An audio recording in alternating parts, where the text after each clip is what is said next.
All right, let's roll. The Monday night meltdown has begun. And as most of you are probably aware, maybe some of you are not aware, the man that would be joining us right now at 10:05 Eastern Time every Monday night, unfortunately, will not be joining us this evening. Hopefully, he'll be joining us at a future date as Gabe Morency. Of course, a daily contributor to SBR with his Vegas Point Blank column. And pretty much for the last 30 years now, 25, 30 years, Gabe Morency has been at the forefront of the gaming industry, going back to the Stardust radio show and pretty much in the early 80s alongside Mark Lawrence. And it's kind of crazy. We talked about, Gabe Morency with Ted Savransky the other night. And I asked him, how did you meet Dave, etc. So yeah, Dave, turns out, Dave was an interesting man. He is an interesting man, but he's got a lot of side interests. And evidently, I didn't know this, but he was really into horticulture. So much so that I guess he worked with the UNLV horticultural program. And he actually has books about trees and stuff like this under a different name, which his mother told me earlier today. She said he's more famous in like the tree world than he is in the sports world. So Gabe Morency went to look at some specific trees on Mount Charleston. And Mount Charleston it's a mountain in Las Vegas. There's the Red Rock Canyon and there's Mount Charleston. Basically, if you've been to Vegas, you know those big fucking mountains that you see and you wonder, I wonder what the fuck's going on up there. Well, usually nothing good is going on up there, to be honest. So yeah, Gabe Morency, he went to see the trees, and they found his car, but they can't find him right now. Now, this wasn't Dave's first foray up there, evidently. He's extremely experienced in the area. And, it's funny because his mother is actually staying with him right now by chance, poor woman. So his mother's actually staying with him in Las Vegas, and she was concerned when he told her, I'm going up to Mount Charleston right now, like 6 in the morning. And that he was going alone. And I guess he told her the most dangerous thing that can happen is really my car breaking down in the middle of nowhere, not when I'm up there. So they found his car, but unfortunately they can't find Dave, and it's been since Saturday morning.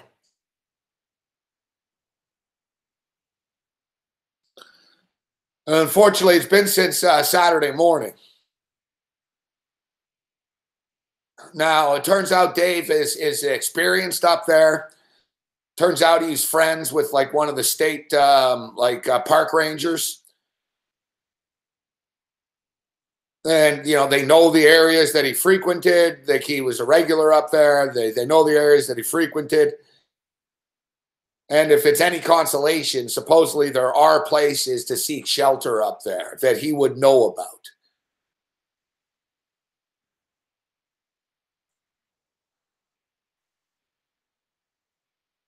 Now, he's a smart guy, one of the smartest people we know, obviously. He's a smart guy, so, he knows how to handle himself, but I don't know, it's a fucking mystery. I mean, his car is there. And what I don't understand is if something terrible happened, like, where is he? You know what I mean? Like, they would see him. They've been looking for him for 48 hours up there. Like, they got drones and stuff, like the government and stuff, like the police and the state troopers, etc. Everybody's on this. Like, it's not just, like they're looking as we speak. Well, as we speak, it's dark, and unfortunately it was too windy today for a helicopter to go up there. But they've got people on feet up there, and I understand it's vast, but I just don't understand where he could have gone if, like, something happened. No, it's crazy that tonight's the night that he would be with us right now, and I didn't replace him. I've been doing this show for 16 and a half years now, and I've gone through a lot of shit where I never miss shows and stuff. But I got to tell you, like, I'm not really in the mood to be doing this right now, to be honest. This isn't just someone I casually know. I've been friends with Dave Morency for a long time. I've known him for 16 years. You know, we've hung out numerous times, like, you know, past just like a lot of guests that we have. I only really know like on the air, you know, I don't really converse with them, but me and Morency have done a lot of shows over the years together, and a lot of different networks, and done different projects, and, you know,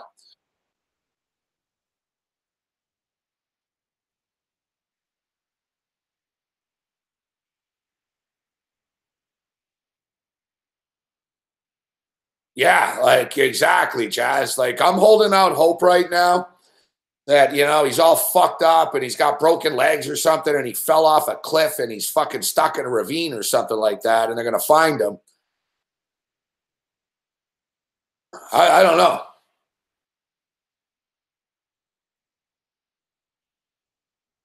Like, you know, what can you say in a time like this? You know, what can we do? Like, you know, you know, there's nothing you can say. What can you do? I mean, well, you know, don't say prayers for me. Say prayers for Dave and his family. It's kind of a helpless situation, right? Like he'd be on with us right now. And I was, you know, I think about the little things, you know, like, you know, he would have written about Bartolo Colon's near new hitter last night. And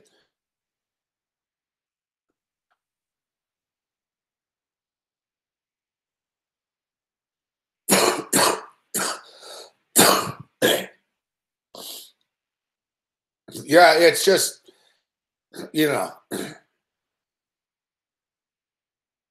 I imagine we're going to find out in the next 24 hours or so, one way or another.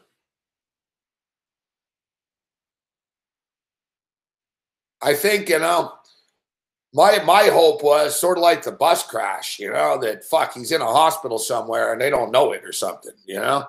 He got picked up by somebody out there. But after this time, considering, you know, that the state troopers and everybody are on this, that, you know, they would probably know if he was in a hospital somewhere by now. I just find it baffling that they can't, you know, they can't locate him.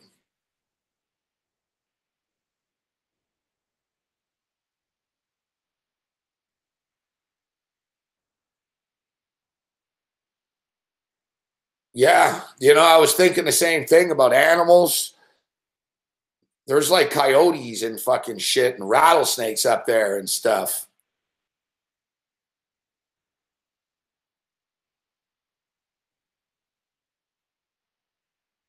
Yeah, good point with the cell phone GPS. It's extremely, like I said, like let's just be real. I mean, we got to be honest here. If something like if somehow he, you know, something terrible happened, they would find him. How far could he have gone? Like how far could he have gone from where he was? Like it's a vast space, but you know, if he's around a certain area and something happened, then you would find him around that certain area. And even though it's the wilderness up there, you know, the park rangers know the area very well. You know, it's remote, but people do hike up there commonly.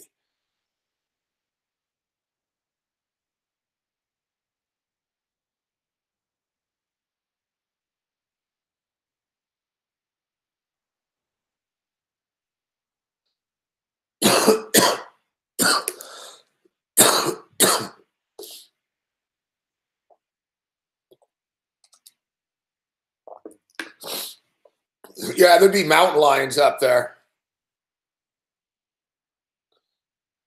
That's another thing, Zach. Exactly. Like even the helicopters, like they have body sensors and stuff and heat sensors that they can sense everything, right? It's just bizarre. It's puzzling everybody.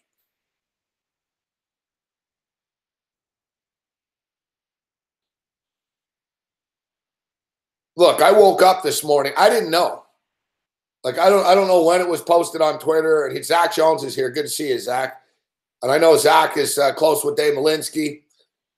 And you know, I didn't know, man. I went to the basketball game on Saturday. I went to the basketball game on Saturday night. I was kind of worn out and beaten down yesterday. I really wasn't online much. I didn't see anything. I woke up this morning and I was up for like an hour or two before I even saw this. And I saw Dave Malinsky missing. And I was thinking, well, Dave Malinsky doesn't hike. That's the first thing I thought. I was like, why would Dave Malinsky be up on Mount Charlton? Like, that's the first thing I thought. And I sent him an email right away. Yeah, I appreciate that, Eric. That's what I was thinking as well. I'm thinking, if I was out there, it wouldn't just be sudden. Like, I'd fucking battle and find shit, and you got to do what you got to do. And Dave's a fucking smart guy who actually has experience. Now, I'd be fucked in the wilderness. I mean, I'm a city guy, fuck.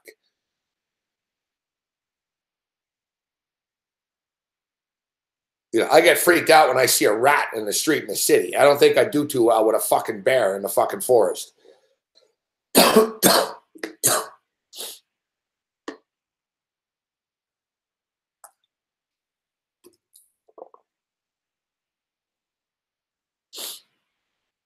Yeah, so when I saw that somebody said Dave Malinsky, Mount Charleston, and that first thing I thought was, nah, can't be Las Vegas, Dave Malinsky. And then I saw it was real.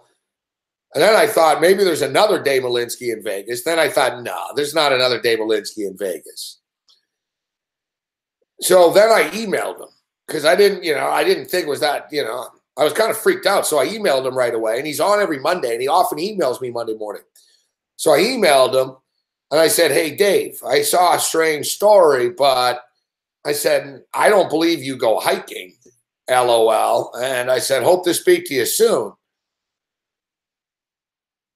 And then it just started to bother me. Like, I couldn't just sit here not knowing. And I saw that I was like, no, it's Dave Malinsky. So fuck, I called his phone, and his mother answered. And, that's when I realized, yeah, this shit's fucking real, man.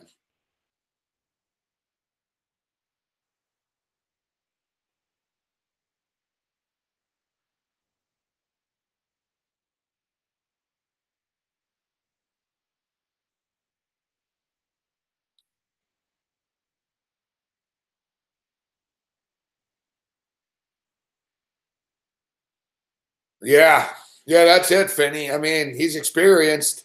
Like you said, maybe he's hunkered down somewhere, and there's going to be a hell of a story to tell down the road.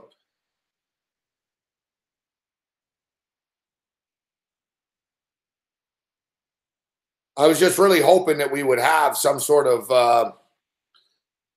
more of an update throughout the day today.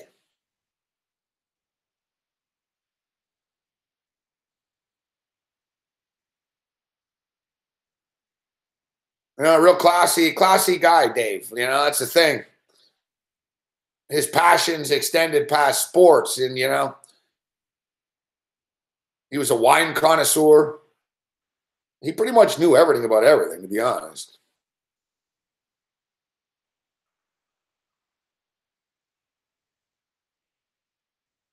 Yeah, exactly. And Dave's going to write a fucking best-selling novel on a survival story. Fuck.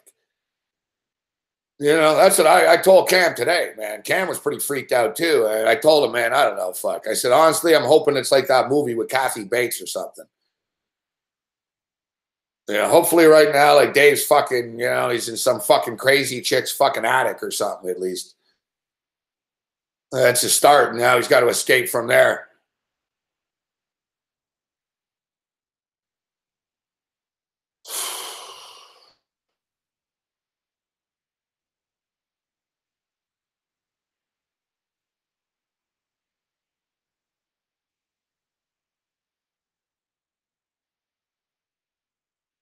Yeah. It's tough, man. But like I said, we'll say a prayer. We'll all say a prayer for him, and we'll remain as positive as we can be.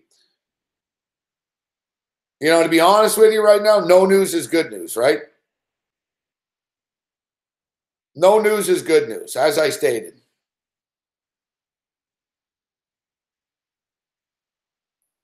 I think so far, at least. And I would imagine we're going to find out one way or another in the morning.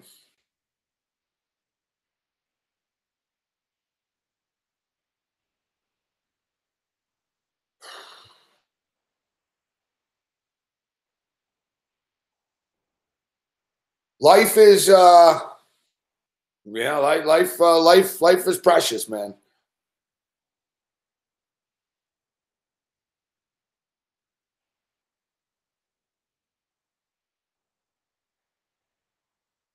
Yeah, it's tough, guys. Like I said, I don't like. It's hard for me.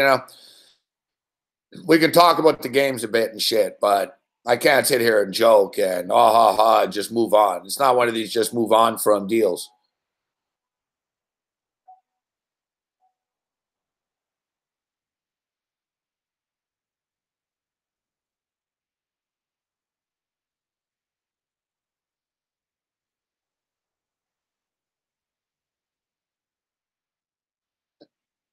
Yeah, you got to take care of what you got to take care of, Ty Rich.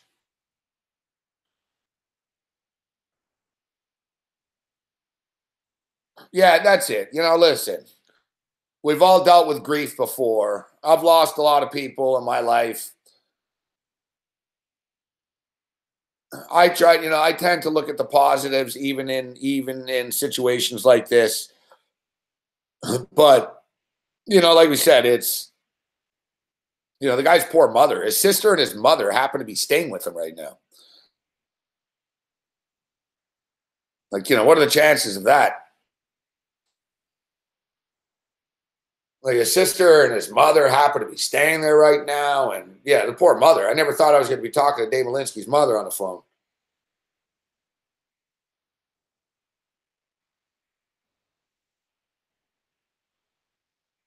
This poor lady. She was going to the area.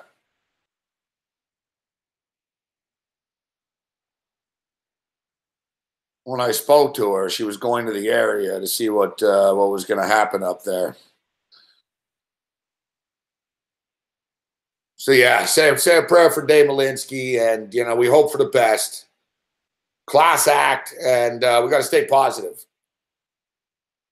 He's experienced. He's been out there before, and like Drew Martin said, it could be an interesting story to tell down the road, and he can write about it.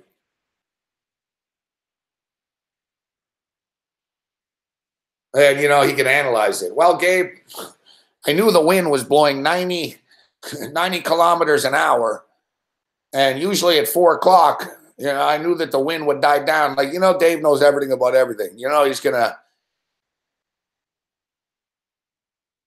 be able to be able to dig down. I don't know how old he is, Dave. I think he's probably like 60, 61, 62 in the range. 50, yeah. He's a little older than 57. He's not 67. I think he's like 59, 60.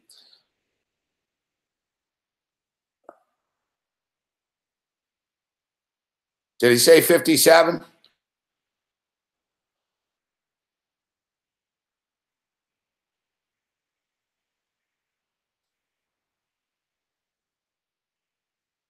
Oh, so 57, huh?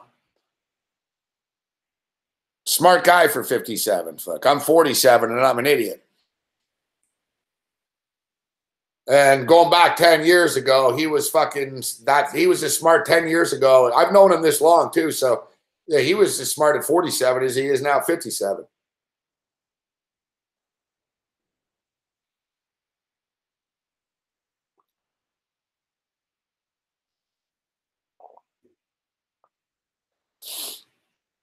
To be honest, one of the first things I did today, Zach, too, was I went on to Sportsbook Review because I know Dave, he wouldn't miss a fucking column. So when I saw that the column wasn't there, I was like, oh, fuck me. Fuck. That's when I called his mother, fuck. Or I called his phone and his mother answered. Yeah, he's alone, Red most. Well, he's not alone, though, considering Oh, and the fucking game goes over, huh? I had under 6. I should have cashed out earlier. Shoulda, woulda. Like I said, you should just start cashing out all the fucking time with these fucking games, man.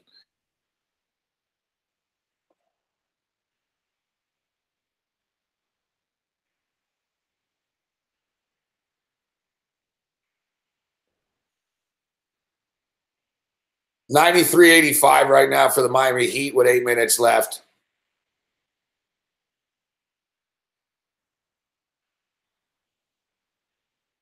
$93.85. San Antonio and Golden State, they tip off after this game, probably in about 20 minutes, even though they say 10:35. It'll probably be like 45, etc. But Golden State are laying 9.5 in this game. To me, I just don't see what San Antonio have to be able to hang around. I think Golden State want to find momentum. Golden State are still, they're trying to get back into a groove. They didn't play well down the stretch. Everybody was hurt. They showed like how dangerous they could be in game 1 when everything comes together for them. And I just don't see what San Antonio have in the tank.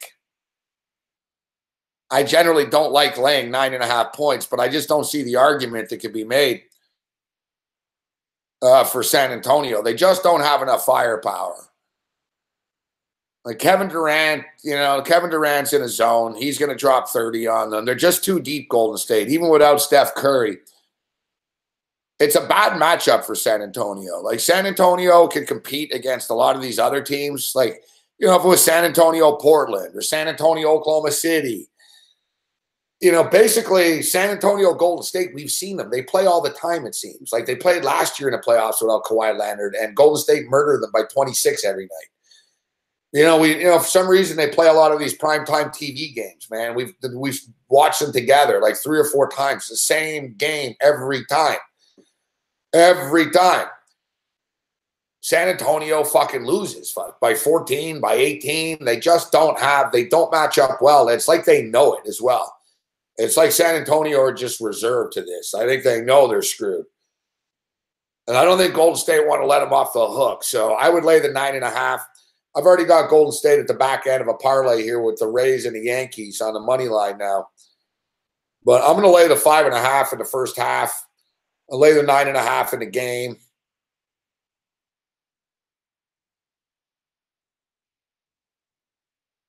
I'm fucking pissed at myself. Should have fucking cashed out that fucking hockey game before, man. These fucking games, man. It's fucking 1-0 all night, 0-0, fucking 1-1. Then end up with 7 fucking goals, of course. Fucking hate when teams pull their fucking goalie with 2 fucking when they're down by 2.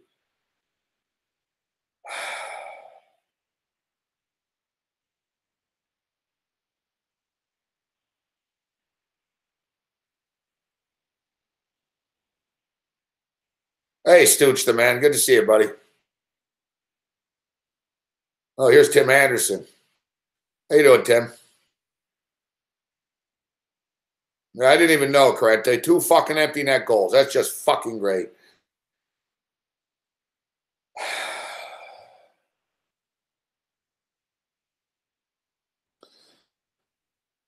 So, yeah, with all due respect to Tim Anderson, and Tim's a great guy, but, yeah, I think Golden State fucking drill him. Thanks, Kitchener Ranger, eh?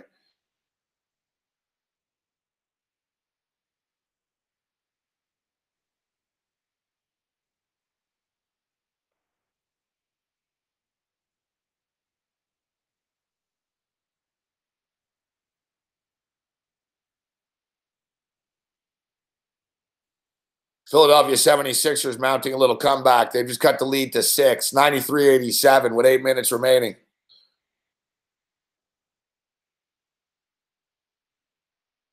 Sixers on a 12-2 run.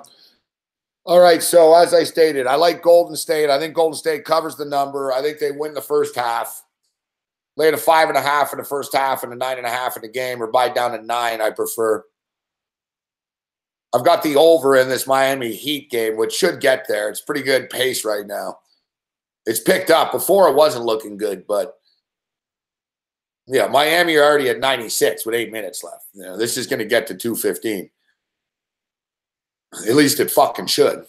I don't know, man. I've given up fucking saying anything anymore. See, I like the Warriors in the first half here, minus the 5.5. We've got a hockey game starting with the Sharks and the Ducks. This has been one series where we've been bang on this one. We're 2-0 in this series. Actually, more than 2-0. We hit the totals as well. But like in game one, we called the upset with the Sharks. Saturday night, I was on the Ducks to bounce back. Like Tim Anderson is saying. It's the zigzag theory. The SBR Anaheim Duck and San Jose Shark pick brought to you by Zigzag. The zigzag theory, the San Jose Sharks will win tonight's hockey game. The Sharks look like the better team. They're just a little younger, and they seem just a little faster. I respect the Ducks, but the Ducks really are just the same motherfuckers every year. Like, there's not a lot of youth. There's not a lot of, like, young sort of, dudes you got to worry about on that team. They're the same guys. San Jose are a very good home team. That fucking Shark Tank's going to be fired up. It's a very evenly matched series, obviously, as we all know. But I believe that the Sharks are going to win on home ice here tonight.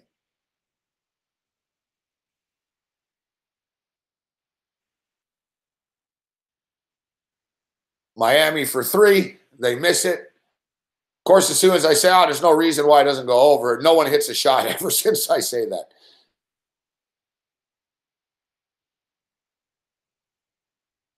One thing I will say, people bitch about the NBA and all the NBA this and the playoffs and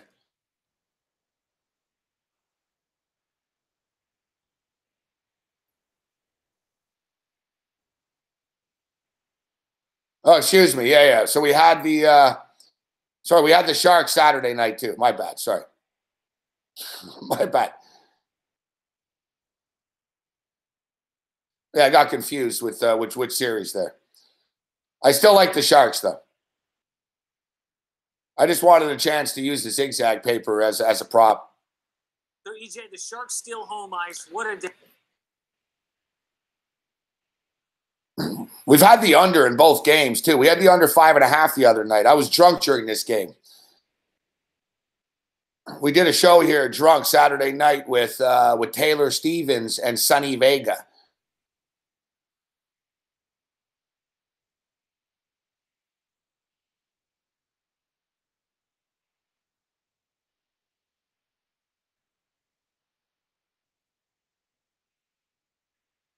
Oh, that's right. Yeah. Yeah, we got to get Sonny Vega and Tim Anderson on.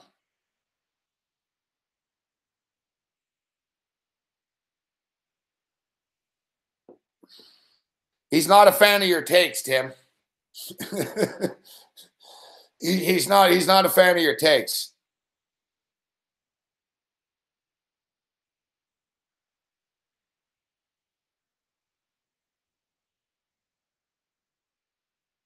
Oh, yeah, Jason, you saw the show Saturday.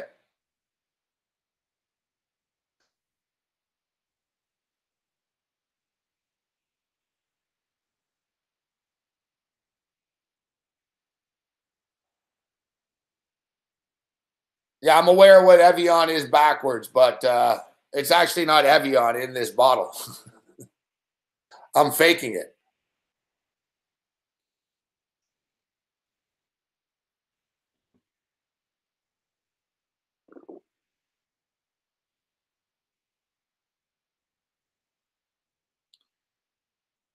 Yeah, we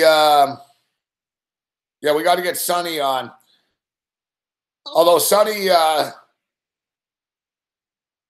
did a pretty good impression of me as well. Yeah, Sonny was doing impressions of everyone. I thought he was going to smash my place up. Fucking Sonny does an impression of me. He starts smashing things. He grabs a pizza box, smashes the pizza box, throws the box, picked up a metal chair. I was like, holy fuck.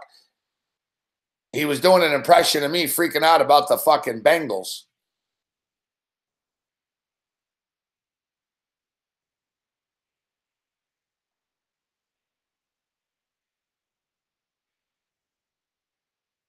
No, we had a great time on Saturday. It's too bad.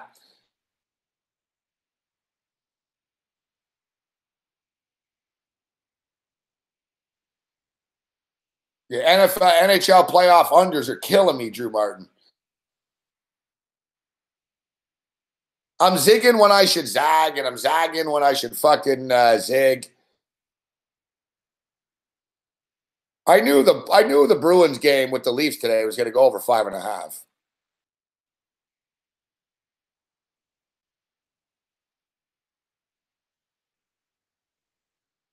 Pretty soon, Tim. They don't fuck around with that stuff anymore. Within like days. In fact, there's already some totals out, I believe, at some places. Yeah, I'm starting to give up on the overtime games, Eric. We're fucking 3-15. Fucking Miami's going to fucking blow this lead, man. It's 98-94. They can't score. They're stuck. This fucking game sailing over the fucking number. Now Miami's stuck.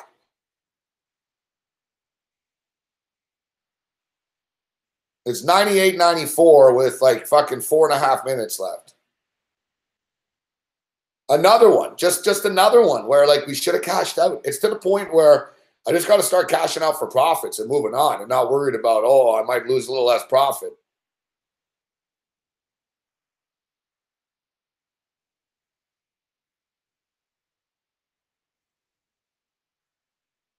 No, I'm not on Miami.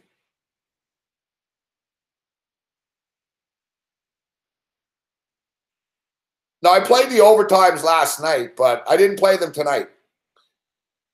I think that the Sharks Ducks game can go to overtime though.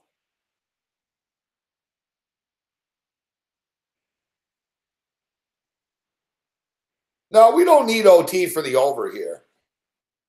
It's 215, 216, depending on when you bet it. What we need is for Miami to take a little bit more of a lead. Look, Miami's at 98 right now. Even though they're sucking, they're going to get to fucking 108, 110. You know, they're going to get to about 108, 110, and so are the Sixers. So it's going to be a little tight. It should get there. But the problem is it's too fucking close suddenly. And I was going to say something earlier, too, and I didn't say that, yeah, about this stuff, is that it's actually a hell of a game.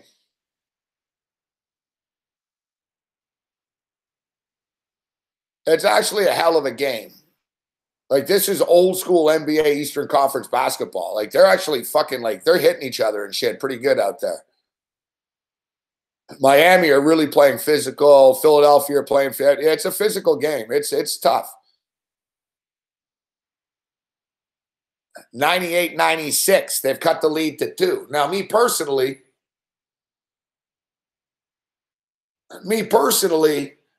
I want Miami to win. I want Cleveland and fucking Philadelphia out of the way. Oh, fuck. Miami are imploding offensively right now. Fucking idiots. Now, be careful with the over in the Warriors game. I was thinking about the over, Sean, but San Antonio get killed all the time, and then it falls short. I don't know. The Raptors are better on a money line parlay than laying the points.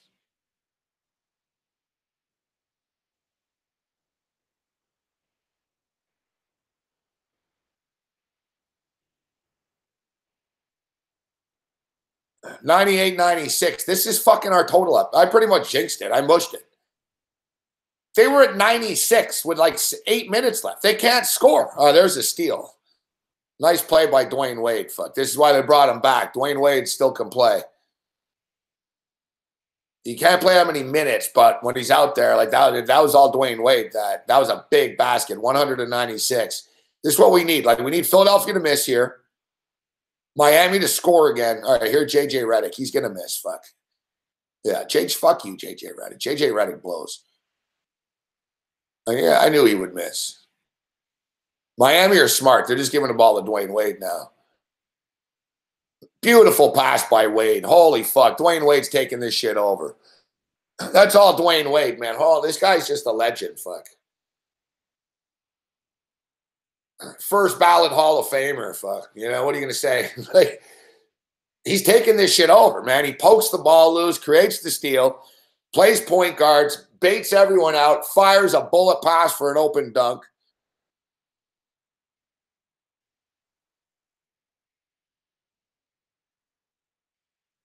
Here's Wade with the ball again. Let's see what he's just going to make the right decision. Watch.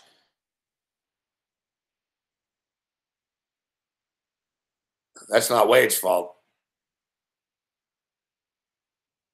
What happened? Fuck.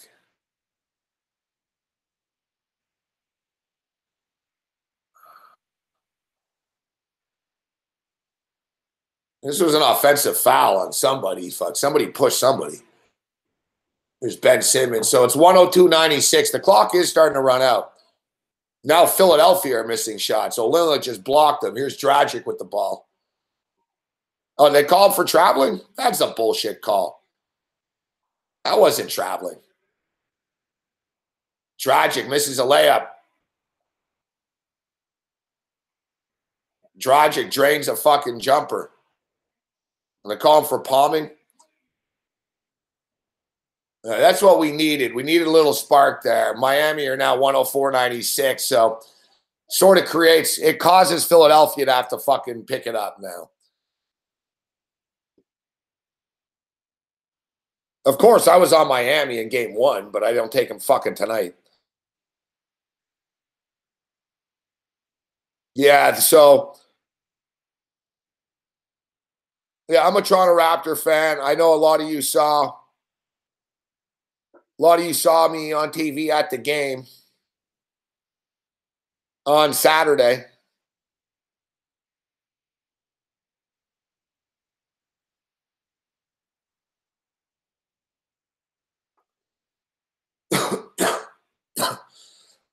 Good times on Saturday. Raptors look pretty good. I was very close to the action and shit, so I got a pretty good feel for them. They look pretty confident in real life. The Wizards are pretty good, but you can tell the Wizards, you can't tell on the court that they hate each other or anything. Like, they're not fighting on the court, but there's not a lot of cohesion with them. Like, they don't talk much to each other, and they're very robotic, the Washington Wizards.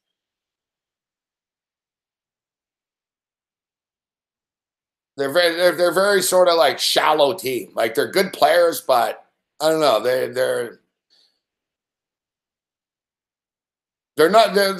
are dangerous though. Like, seeing John Wall up close like that is pretty impressive. He's fucking fast. Like, John Wall can get to the rack. They're just kind of predictable though in what they do. 104-98. What's up, Sean Crane? So, I'm pretty confident Toronto's going to be able to handle business against the Washington Wizards. I just don't like fuck me. Offensive foul. 104-98. Yeah, I don't know. We're in trouble with the total suddenly. Yeah, I like the fact that Drake wore the humble hockey jersey. He got it signed by the Raptors after the option off. What's up, Kyle Hamburg? Good to see you, bro.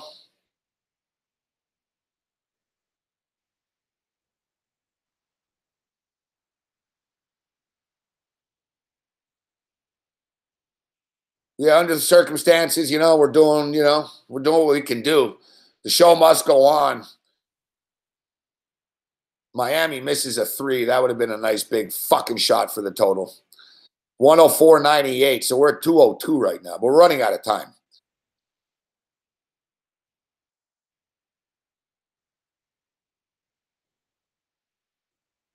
Philadelphia are just playing like desperate, stupid basketball.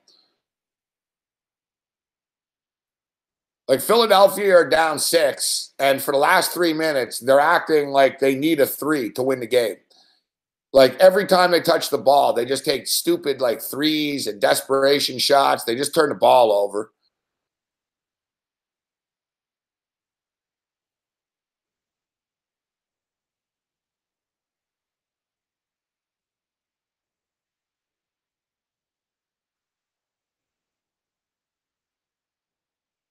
Fucking Dodgers, man. I'm on the Warriors minus the points, Jake the Degenerate. I'm on the Warriors minus the points, and I'm on the Warriors minus 5.5 in the first half.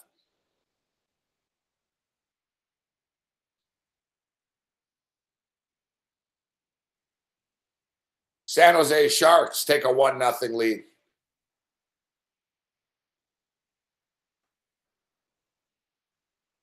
Quick goal for the San Jose Sharks.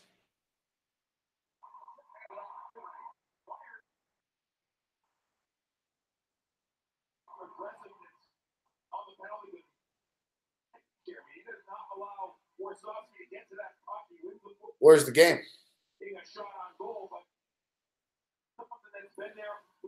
I got the Colorado-Nashville game. I don't see the Duck game. What channel's the Duck game? Where the fuck is it?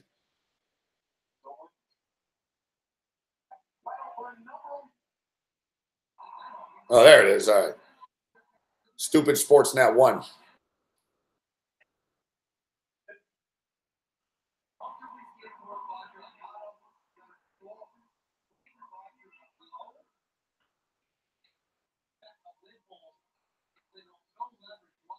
Yeah, I'm telling you, these San Jose Sharks, these guys are flying.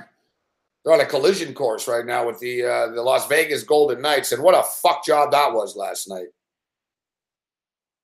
What a fuck job that was last night, huh? The LA King game. Kings are leading all fucking night. The game's going under. Fucking Vegas scores like 3 fucking goals in a row.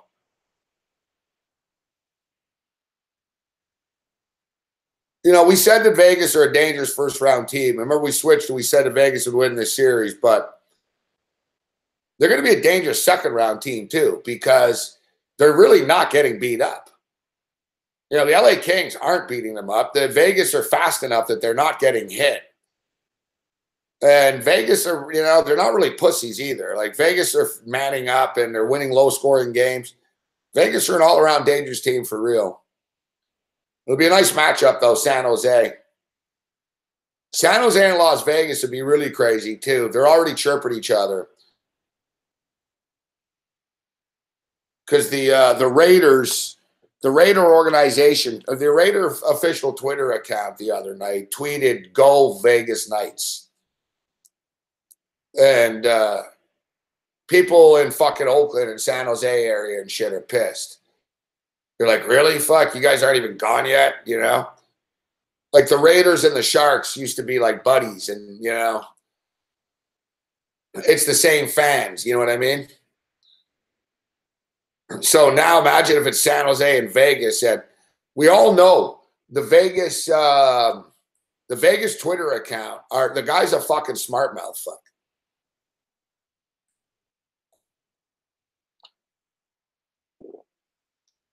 Very nearly 2-0 right now in this game. San Jose just had a breakaway, but they didn't score. Gibson came up with a nice save. Yeah, the Vegas Twitter account, they've been swarmy since fucking day one. They got cocky. You know, they've had success, so they got cocky out of the gate.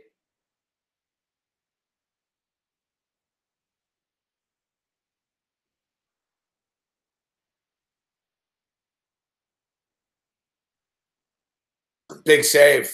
Big save right there. Let me get back to the basketball, even though this is painful.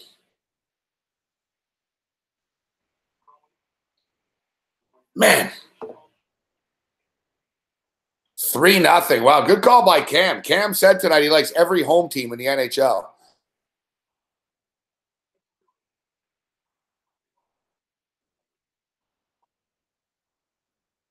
Like San Antonio and Golden State did not wait. They're starting the game. They've already started.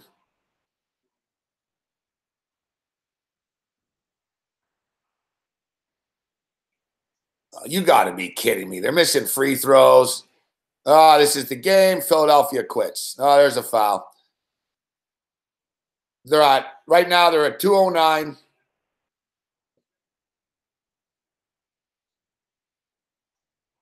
They're at 2:09. There's only 10 seconds left.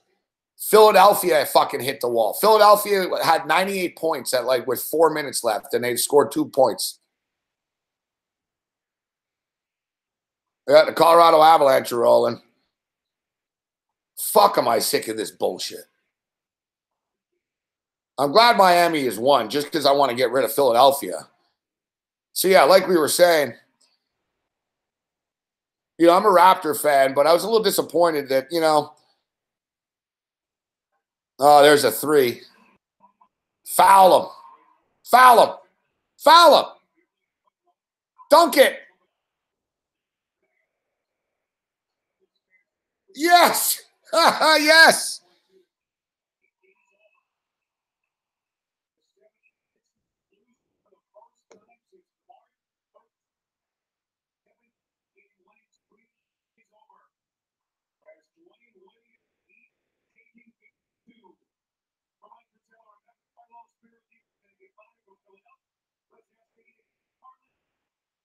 They get to 216 depending on when you bet it. And of course, I have one pick at 216.5.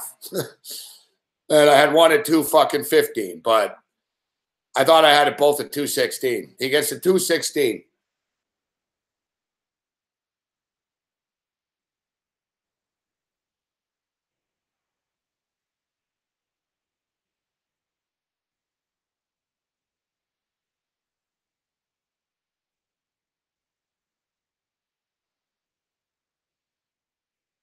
Yeah, of course he had 216. I know. It's another instance where I bet that in game as well, right before the game was starting at 216.5. And of course, it gets to 216 and we lose by half a point. Why not? Of course. I've been losing a lot recently, but of my own fault and shit. By not getting the best number. It's like Dave always says, fuck, you got to bet the right number, fuck. It's like hard enough to fucking win, man. You lay the extra half point instead of, that's why I always say, oh, fuck that with that classless shit. The game was still going on. That's, you end the game. Fuck them.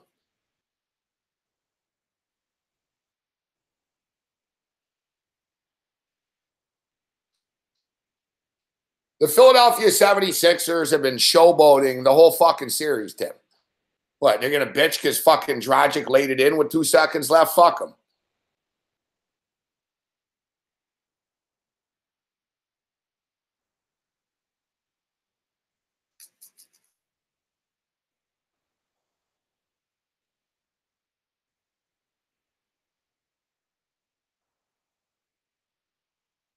Yeah, that's a good point, Sean. At least in fucking baseball and hockey, you're right. You don't get screwed by half a point. You might get, I had to lay an extra 10 cents or something, but you're right. I'd rather do that than get fucked over.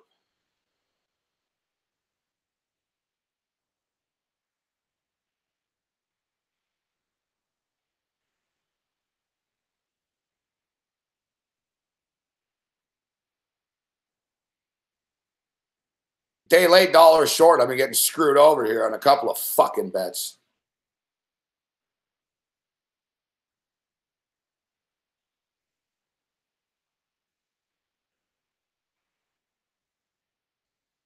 So the Sharks are up 1-0 still. There's 12 minutes left in the first period. Golden State are up 9-6 right now, early. 3-0 for the Colorado Avalanche. Dodgers. I'm on the Dodgers tonight. The Dodgers are tied right now, 2-2 with San Diego. Houston are up 1-0 on the Seattle Mariners. And Chicago and Oakland scoreless going into the third inning of play. In-game total right now is 208.5. We'll keep our eye on this.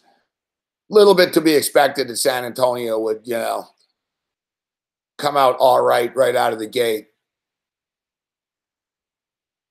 Basically, it just takes a couple of 3 balls. You know, once like the crowd gets into it and the bench look and see, they're already getting into it a bit.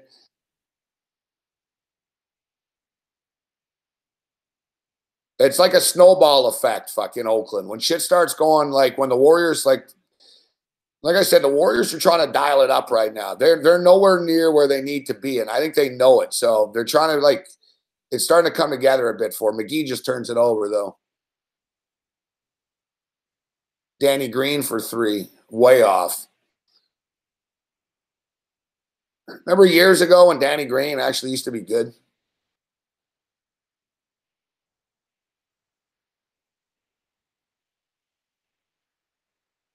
Boom, 3 ball again. Who is that? Iguodala? Yeah, Iguodala's on fire. I have him on my DraftKings team. Um, he's the big key to that team, right? When he's there, I still maintain that they're going to beat the Houston Rockets. I'm not buying the Rockets. You know, I'm sure you guys watched the Rocket game last night. And the Minnesota Timberwolves, those guys should have won that game. They could have won the game. They really could have won the game. Like Jeff Teague makes some nice plays. I like to see his plus minus. Like Jeff Teague makes, you know, he makes big plays and stuff, but Jeff Teague, he's the type of guy that he'll steal the ball. He'll steal the ball, and you're like, oh, big steal, Teague. He'll steal the ball, and then at midcourt, he does that crazy spin move, and you're like, holy fuck, what a play. And then right when he's getting near the basket, he'll fucking boot it out of bounds. Like last night, there was like, I swear to God, in the last 4 minutes of that game, Teague turned it over like 3 times, man. And like really critical spots too. Fuck. There was once like Butler got a steal. He passed it to Teague and Teague coughed it up right away. Another time, I think Teague fucking, like I said, he kicked it out of bounds. Like it's uncanny. Like some guys, you know, I don't want to call them out, but some guys will make a mistake and they'll sort of, you know, whatever once in a while. But it's constant with Jeff Teague. It's just constant. Fuck. It's like every second possession in the last 5 minutes of a game with Jeff Teague is a fucking circus sweat job. And like I remember earlier in the year, man, I remember Minnesota, the Minnesota Timberwolves were like fucking -1.5 or something. It was a weird line. It was -2.5 or whatever. It was a low number. They were in Atlanta. And it was around Christmas time. And Atlanta were really bad then. Atlanta were pretty bad all year, but Atlanta did have a little stretch where they covered numbers at home. You know, Atlanta were bad. And of course, Minnesota, with all their fucking talent, with Towns, Wiggins, and Butler. Butler was there. They were all there and shit. And Minnesota were playing like shit, but they could have won the game. I don't know if some of you remember the game, but Jeff Teague called timeout. He pulled a Weber. Fuck. Jeff Teague called timeout when they didn't have any timeouts. Like the T-Wolves were down by 1. They had the ball with like 11 seconds left, and Teague was inbounding it, but he's a fucking idiot. It's like, dude, you're an NBA vet. Fuck. That's why you're on the team. Can you just pass the fucking goddamn ball into the court within 5 seconds here? So Teague fucking was very casual about it too. Like he didn't panic at all. Like he was there and he sort of looked, and then he just casually turned around and said timeout. They didn't have any timeouts. I was like, dear God, man. And then in the same game, I swear, they got the ball back again, and Teague like fucking kicked it out of bounds, or like he threw a bounce pass into the first row. Like it's constant with this guy. Like Derrick Rose is better than he is. And Derrick Rose played well last night. And Derrick Rose actually wasn't doing stupid shit. You know, that, like I said, Jeff Teague, man, he hits threes though, and he makes plays. He's a good offensive player. He can take it to the rack. He's not bad, but he just does stupid shit at the wrong time. Andrew Wiggins, you got to do better than 67% at the free throw line, bro. You're not Shaquille O'Neal, man. You know, I don't understand. You can hit a fucking 3, but you can't hit a free throw. Like, that shit hurts you, dude. Like, the T-Wolves, they're close, but they have a low basketball IQ.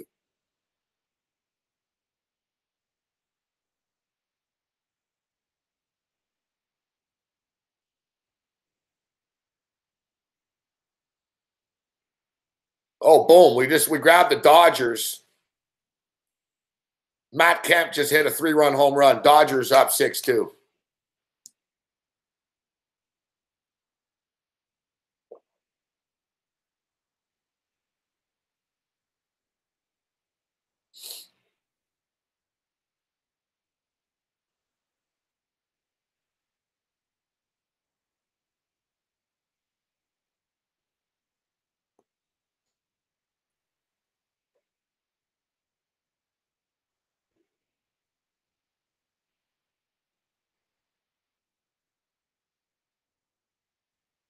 Yeah, you know, Milwaukee are a similar team, actually, Derek, to Minnesota.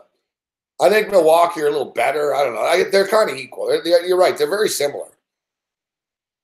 Like, Milwaukee should win more games. They're right there. They sort of, you know.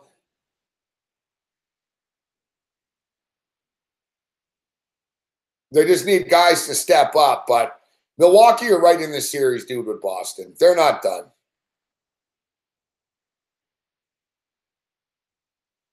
Milwaukee's right there. Milwaukee's just learning how to win. It's not easy to win in the NBA.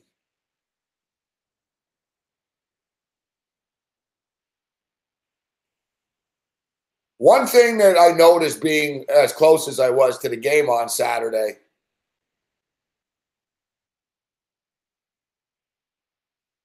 Klay Thompson misses a 3. What a shock. One thing that I noticed being so close to the game on Saturday, like we were like in the 5th row, is fucking how big these guys are, man. Like, you know they're big and shit, but it's crazy when you really see them up close.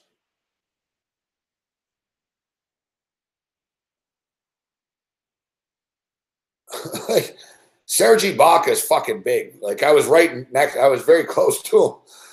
I'm like, damn, man. Ibaka's big. The Morris dude is mean looking in real life on the Wizards. Even John Wall's pretty big in real life. Like, they're all big. DeRozan's big. Fucking DeRozan's pretty ripped and shit in real life. Like, you just, like I said, you know they're big, but when you actually see, you always, you know, once in a while you'll see a dude on the street that's 7, you know, big tall guy or something, but usually these big tall guys, they're not fucking as big as like an NBA guy who's ripped and shit too. You just don't see a lot of fucking 7-foot fucking 270-pound dudes, right? So like, I'm standing there at every player. I was like, holy fuck, man. I'm like a fucking midget next to these guys.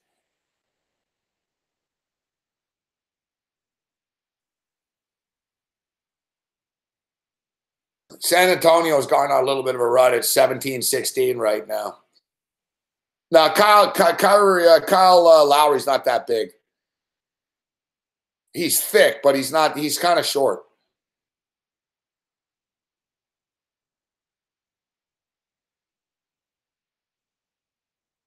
Lowry played very well.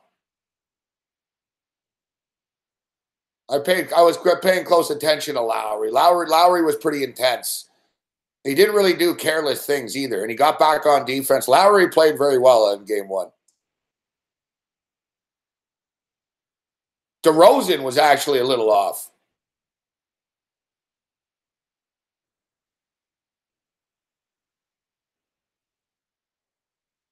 DeRozan missed quite a few shots.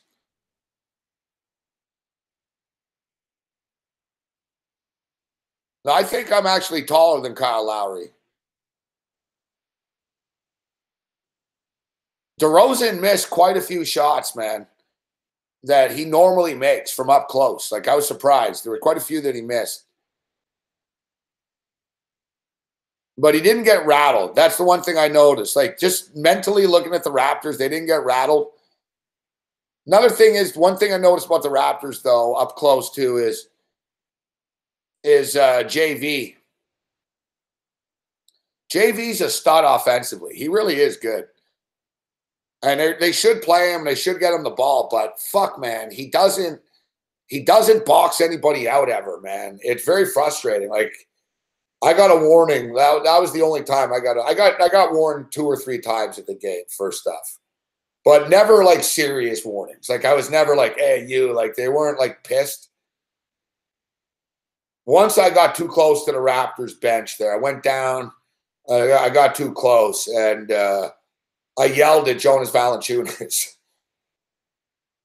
And the security, this chick told me, sir, I know you're very excited. We all are, but you can't come down here and yell at them.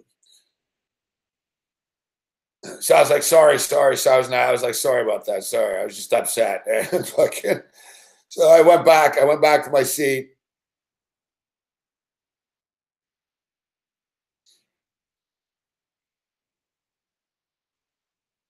Yeah, I told Jonas, it was during like their huddle. Fuck, JV was standing there, and I said to JV, I said, hey, I said, you're playing great, man. I said, great on one end, but I said, bro, I said, where's the fucking D? And then I yelled because I wanted him to hear me, so I had to yell loud. So I was like, JV. I was yelling, trying to get his attention. So I was like, JV. I was like, and he looked over finally. I was like, bro, where's the fucking defense? I said, come on, let's play some D. I said, I was yelling, you got to play defense. And he sort of looked at me, and fucking security sort of pushed me away. Like, he didn't really do any reaction. He just sort of looked at me as I was like fucking telling him, you got to play defense.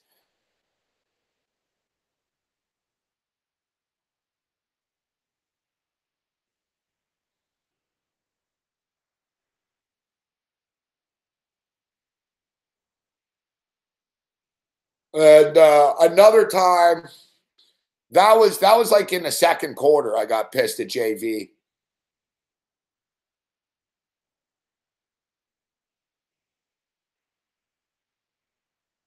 And like in the fourth quarter, there was, I don't know if you remember, the refs started fucking us, typical. And there was a couple of calls in a row that were really bad. So same shit. I got pissed off and I went down. I got too close again. And I was yelling at the ref. But everyone was yelling at the refs. They couldn't really hear me specifically, but I got too close. But I wasn't the only one. Fuck, a couple of us like kept going too close. Like we were standing up and sort of like creeping closer and closer and yelling and shit. And finally they were like, all right, all of you, they told everyone, they're like, all of you have to stop fucking going up so close. So we're like, all right. And they actually put a security guard there.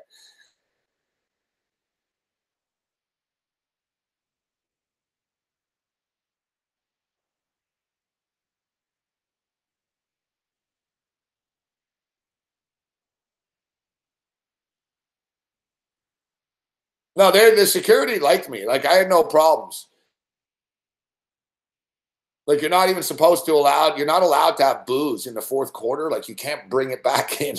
And the guy looked like he was telling other people, no, you got to stay in the hallway and drink it. I came back. I had like 3 cups of booze in my hand. He just looked at me. And he was like, sort of smiled and looked the other way. Like, I don't see anything. I was like, I had no problem with just, like I said, I was just, it wasn't like anger or security. They were like, come on, you got to chill. You got to chill.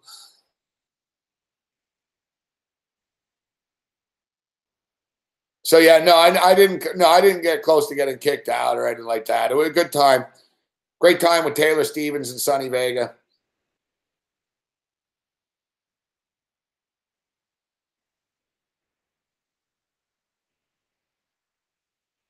I was considering going to the game tomorrow night, but we'll wait. We'll go later in the series. I doubt the Raptors are going to sweep them. And as cool as it is being there, it's also good on TV,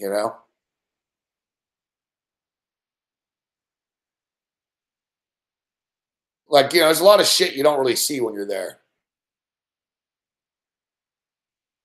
And this is pretty crazy, too. We were actually too close. Not that we were too close, but the seats were good, but it's a lesson learned, Like, I was literally behind the basket. So it's cool. You're like the players, the baseline and shit, you're right there. You can hear them and shit talk to each other.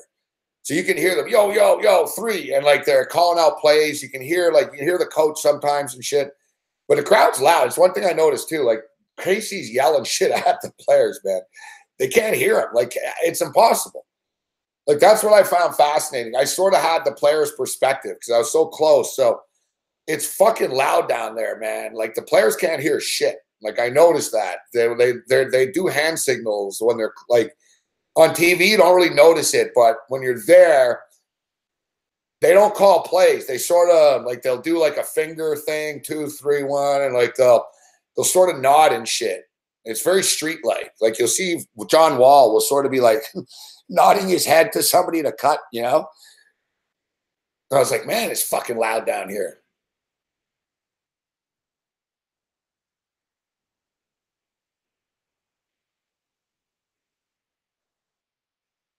Yeah, Drake was pretty cool in person. Like I said, I don't know, man. The guy's pretty classy. He had the Humboldt shit on. He auctioned it off. I got no complaints.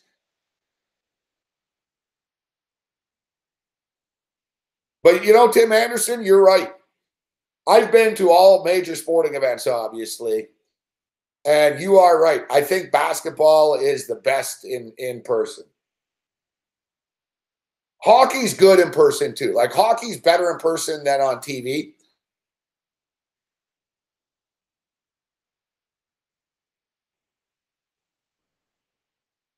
But you're still kind of away from it in hockey. I don't know.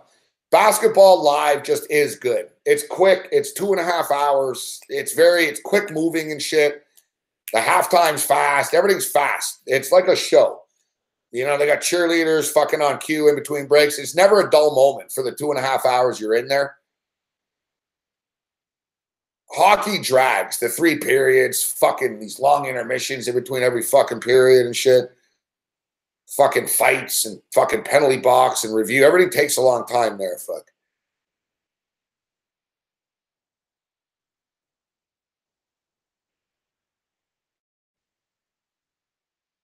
Didier is correct.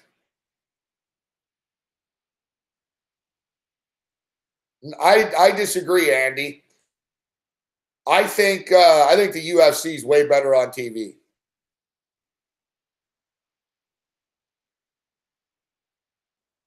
And I've been to a lot of UFC events.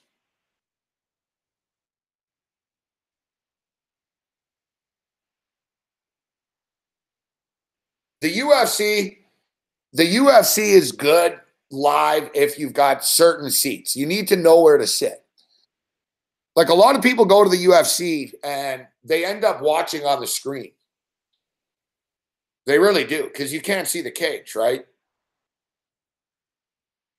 Man, I was front row once. I was cage side, literally in the front row, and I couldn't see jack shit. Fuck. It was pretty annoying, actually. It's cool because you're close. So there's certain times, like, you can hear the fucking crack of the fist on the skull and shit. Like, it's, you know, the sounds are unnerving when you're close. I don't know if people realize that. Like, when you're really close at a UFC event, like, you really hear, like, the pain, and you'll hear the guy, oh, like, you hear shit. But it was sort of like the basketball game I was at.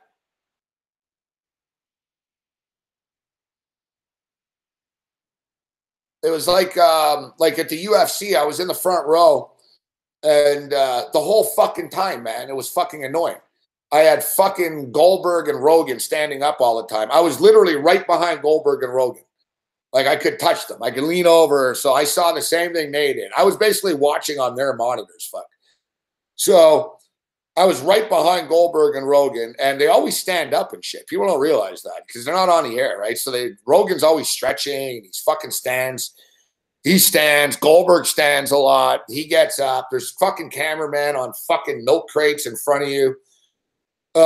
When they fucking go to the ground, when you're cage side and they go to the ground, you can't see it. Fuck. They're on the other end. You can see, like, their fucking feet and shit, kind of, because you're right there. You're eye level, so it's sort of under, you know, the depth perception's bad. Like, it's ridiculous that judges judge fights without video screens. I think that now they have monitors, but it's only been recently they did that. Like, judges, and it's funny because you wonder why sometimes judges, you're like, did the judge watch the same fight? And Pittsburgh Brew knows what I'm talking about. A lot of times, like a boxing judge, they can't fucking see if the punch is landing. They're too close. It sounds crazy, but they'd be better off like mid-row center, like somebody talking about the UFC. Exactly. You get center ice, like in the not the best seat for a UFC is center ice, like 12 rows up. You want to be just above the cage level. Like sometimes you'll be identical with the cage, and it's annoying. Fuck, like you can't see through the cage, so you can sort of see, but you end up looking at the screen. You got to be like above the cage, like 15 rows up, center ice, and you're sort of looking down, like right perfectly into the cage from the top, and it's a great view. You know what I mean? Like it's a great view. The seats. You don't want to get like on the floor at a UFC. You might think it's cool and shit. And like I said, the fighters walk past you in the walkout. Like, you know, you're close to some shit, but once the fight starts, you don't have that perception. It's sort of like you guys ever sat in the end zone of a football game?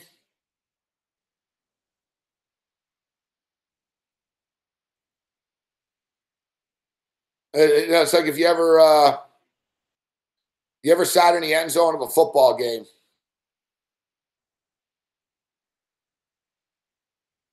When you sit in the end zone of a football game, it's cool when they're fucking in that end zone, right? Like I've had Terrell Owens. I've been at Bills games and shit where Terrell Owens caught a touchdown like right in front of me and shit like that. That's wicked. You're like, oh, that's what I'm paying for, right? You know, you're in the end zone and it catch a fucking touchdown right in front of you, boom, and like that's cool and shit. But when the ball's at midfield and they're running the other direction, when they run the ball, you can't tell whether they picked up 10 yards or 3 yards. There's no depth perception. You're at the same level as them and you're watching. So you see them run, but you can't tell. Fuck, if you got 2 yards, 6 yards, like you're pretty much looking up at the screen all the time when you're in the end zone too. It's annoying.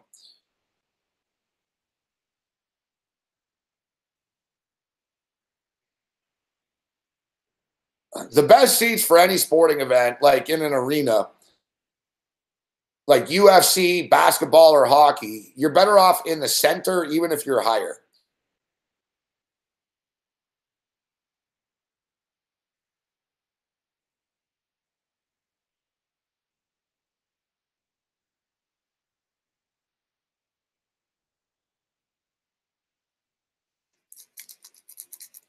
But one thing that, you know, we talk about the sight line for the cage.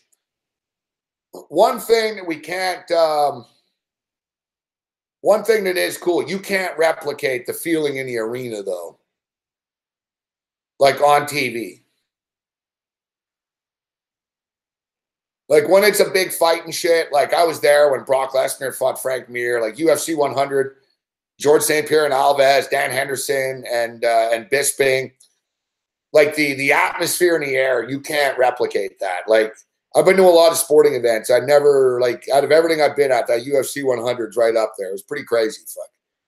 It was just like 5 hours of sheer insanity in that arena, man. Like it was just tense. Fuck.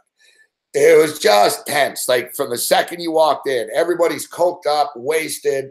It's like fucking 13,000 hardcore UFC. It was UFC 100. So it wasn't an easy ticket. It was like fucking a big deal. It was the most stacked card ever at the time. And it was just like one fight after another was crazy. And fucking Bisping fucking got knocked the fuck out by Henderson. And GSP won. And then when Frank Mir fought Lesnar,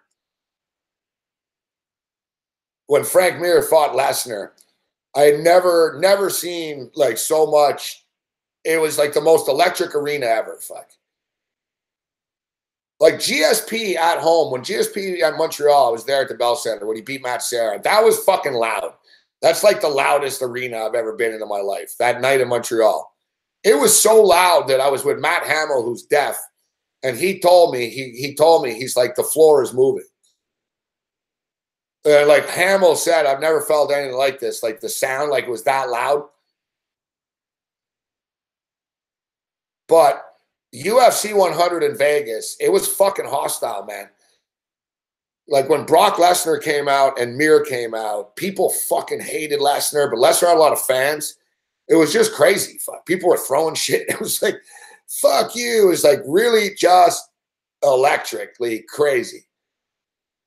The thing is now the UFC can't top that now, right?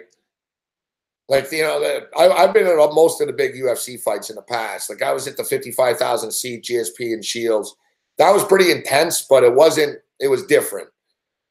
It was more of a party atmosphere at that card. The Vegas 100 was just sort of like, you know, like a fight club crazy night in Vegas. Fuck.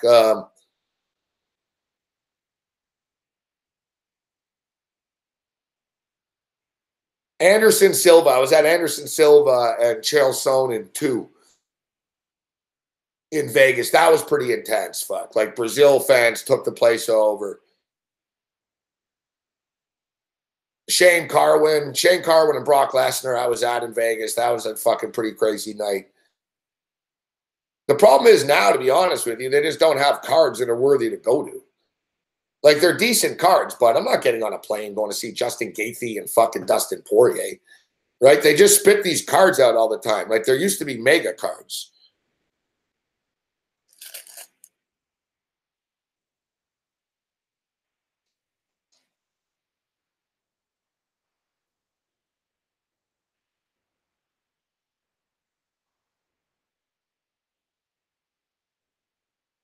All right, 6-2 Dodgers, 4-0 Avs, 27-23 right now for the San Antonio Spurs. Spurs are giving it all they got. We all know that the Warriors are going to go on a fucking run. You can get them right now at 6.5, and I actually think it's a good play. You know what? Get this, fuck. You can get the Warriors right now -1.5 in the first half. We already laid the 5.5 in the first half, or you can lay -175 on the money line. You know what? Normally I'd say I don't want to lay 175, but the way my luck goes, they'll win by 1 in this fucking quarter. So I'll lay the -175. Like, I don't want to lay 75. Fuck it. We'll lay fucking 1.5 points. Golden State Warriors to win the first half by 1.5 points. They're losing by 4 points right now with 11 minutes left in the second. The Warriors are going to go on a run eventually. They just got to hit a couple of shots.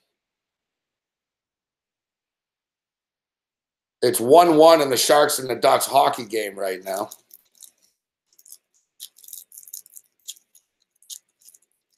I just didn't believe in Colorado tonight. I wish I should have. Fuck.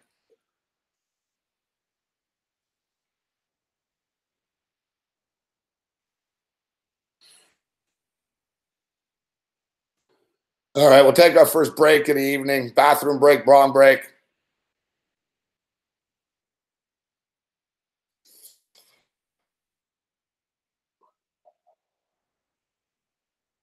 As we stated, we do tonight's show. You know, with we're staying positive though, man. Like I said, hopefully we get some good news on Malinsky here soon.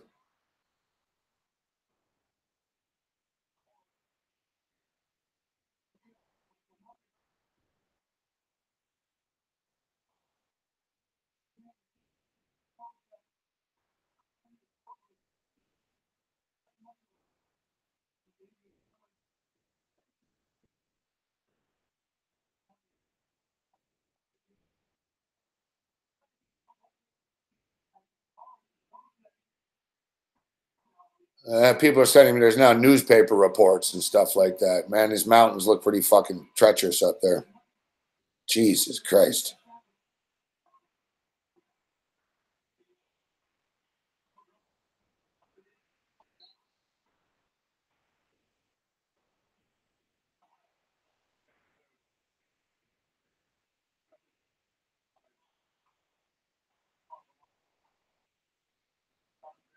Ugh.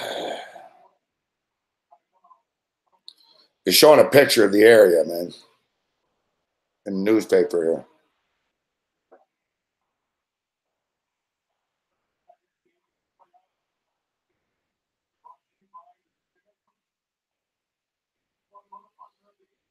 That's quite the area up there.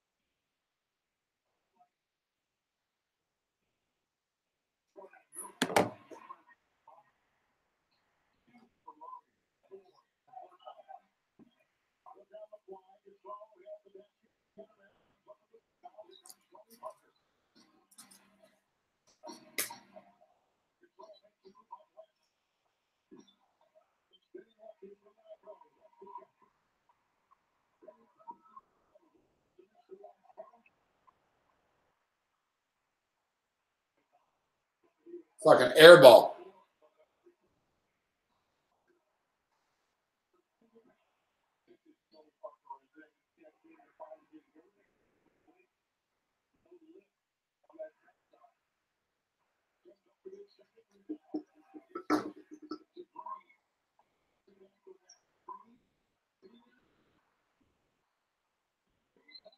The fuck is Klay Thompson doing?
Yeah, thanks, Chris Blanchard. All we can do is hope for the best. Thanks, Eric LeDuc. Yeah, it's not the easiest night here tonight.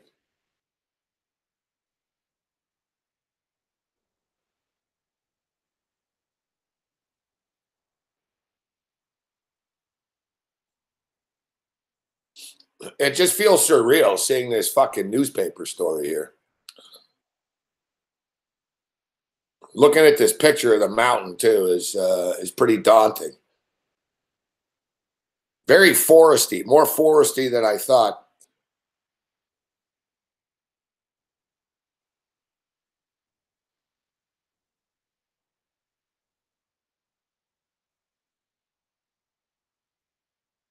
My assumption is he fell.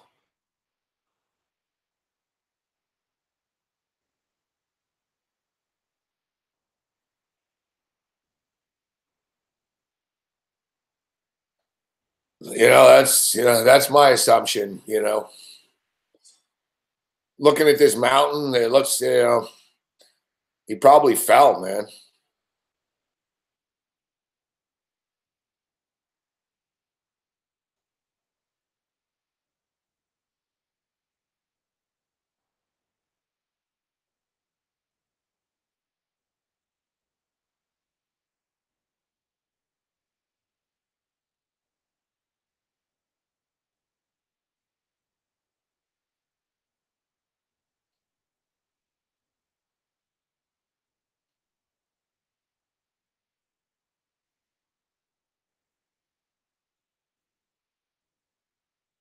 That's the thing, though, in this world. Thanks, Ghoster. You want to be adventurous and stuff. Bad things can happen, but at the same point in time, you can't live your life in a bubble and in a shell, right?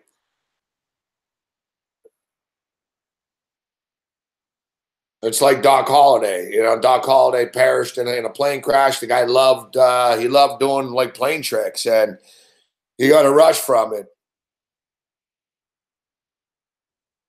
It's better to live and live fully, I think, than live cautiously and live boringly.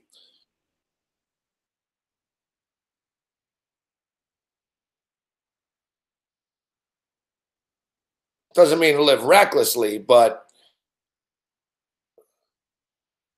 life is very short.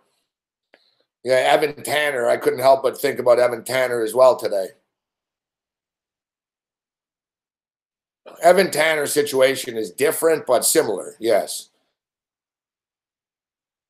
Similar in that they found his car and etc.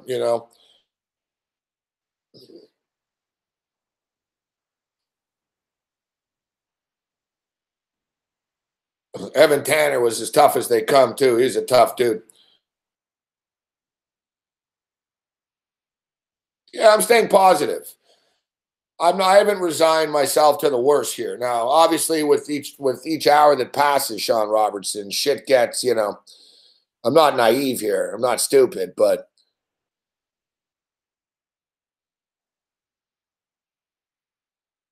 You know, he could have fallen, broken his leg, can't walk, or something fucking worse, broke his fucking back or something like that, his neck, or who knows, man. Something could have happened, and he's fucking lying there, but he can't move.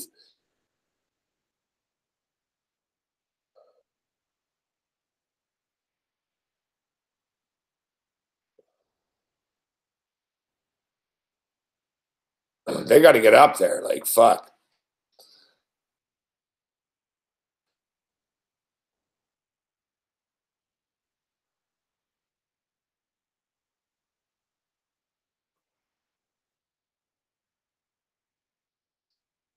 You did, eh, Dean? Yeah. That's what Teddy tweeted today. That basically, you know, there are places for shelter. There's and he knew the place, and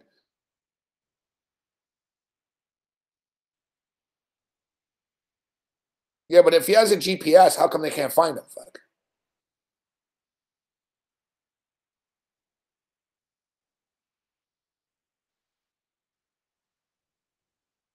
Like if he has, you know, I don't know. It's a fucking mystery, man.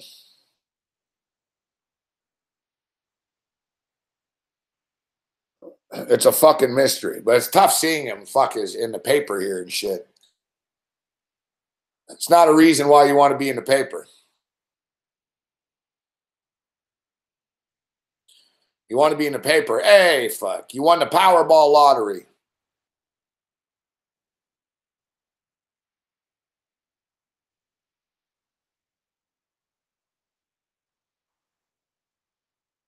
$39-35 for the San Antonio Spurs right now. Spurs are balling. I got to give them credit.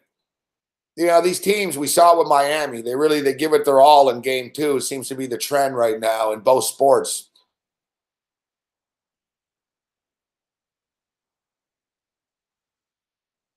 The referees are really screwing Golden State here, though. They're calling like ticky-tack bullshit fucking fouls constantly.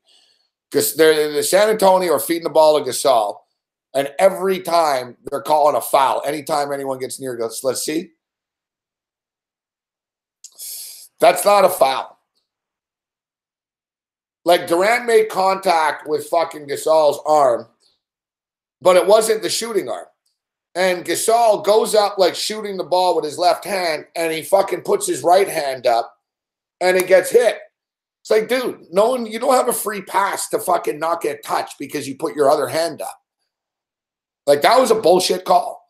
And there's been a couple of them. That was on Durant. They got David West on a fucking bullshit hand fucking check on Gasol. Like, it's been like 3 straight times down the court here.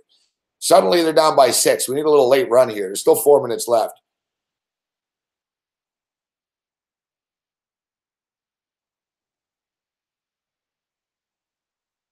My mind's not really in capping mode right now, you know?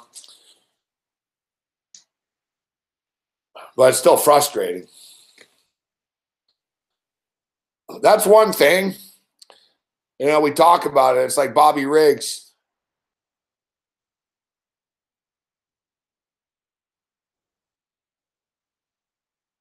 Is no matter what's going on, fuck, we always got a bet in.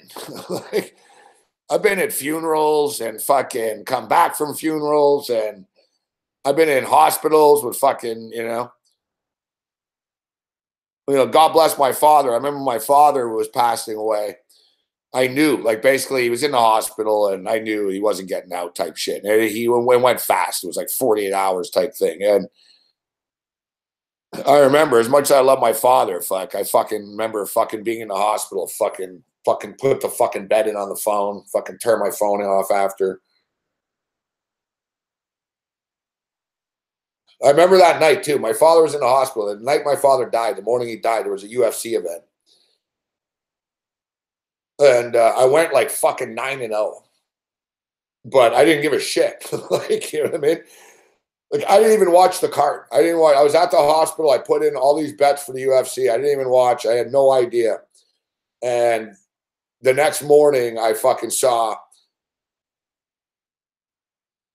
I woke up and I saw, oh, fuck, I fucking won every fight. Hey, great. Fuck. I was like, whatever. And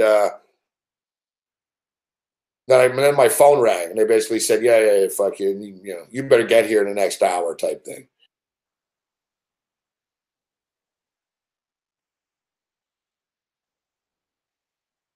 Yeah, gambling, man, betting when you do it every day, fuck, even like in tragedy and through everything, you're still gonna get the bets in.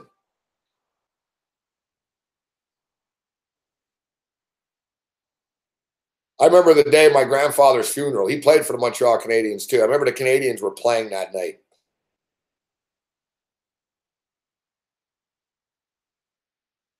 I left my grandfather's funeral. I was pretty depressed and I drank. Now I don't drink, fuck, when bad things happen. When I was younger, I did.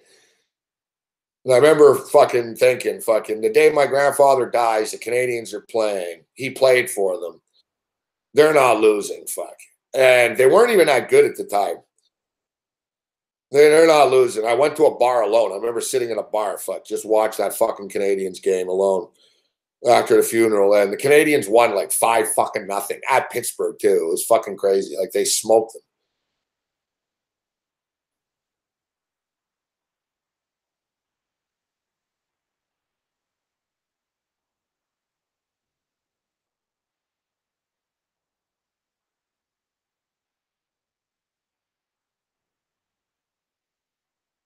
Degenerate Dean place to bet. Nah, don't feel bad, Degenerate Dean. Like, like if you're betting every day, like, you know what I mean? Like, you need the money. Dude, my grandmother was passing away. Fuck. I was I was watching a football game on my phone in the hospital. Fuck.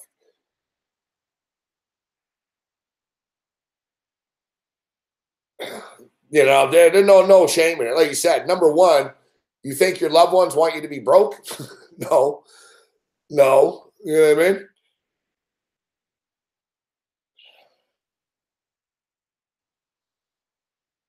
I don't know. I guess we're just really, really degenerate gamblers, guys. All of us.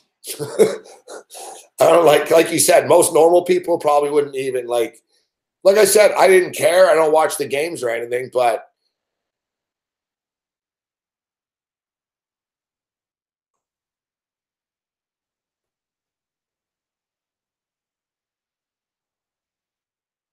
yeah, like I said, it's not like anyone wants us to be broke.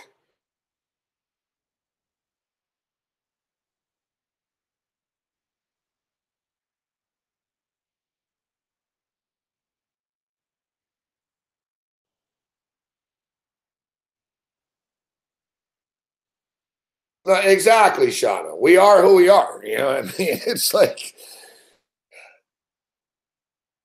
like you said, exactly. You can imagine we're gonna be old. We're gonna be old men. You're gonna be fucking dying in a hospital. Hopefully, you make it to your old, and you'll have fucking money on the game in a hospital. You'll be watching the shit. Exactly, Bobbert. It just is. Like,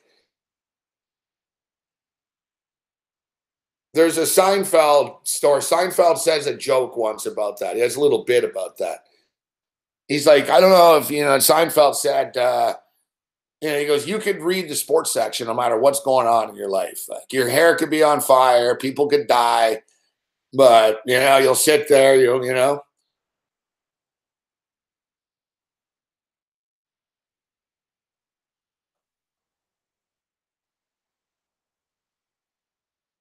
Yeah, exactly. Die with bets pending.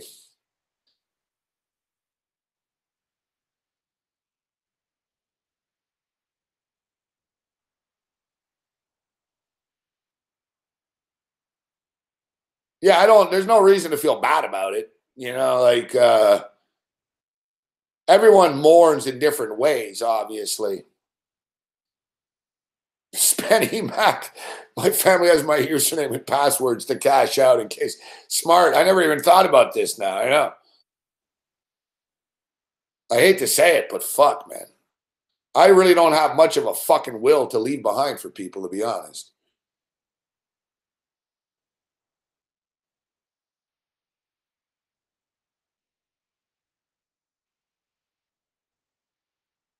That's a good point, Jake. If you ever know like you have a fucking serious disease and you're not going to beat it, fuck, just start betting with every bookie.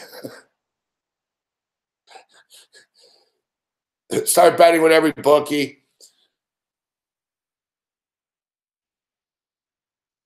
I know somebody's sister who was passing away, and that's how they went out, man. She racked up like a bunch of debt, and she fucking went on a bunch of vacations. She partied. She went to the casinos, and she unfortunately passed away like soon after. But everybody approaches their last little run differently, right? She actually enjoyed herself on the way out.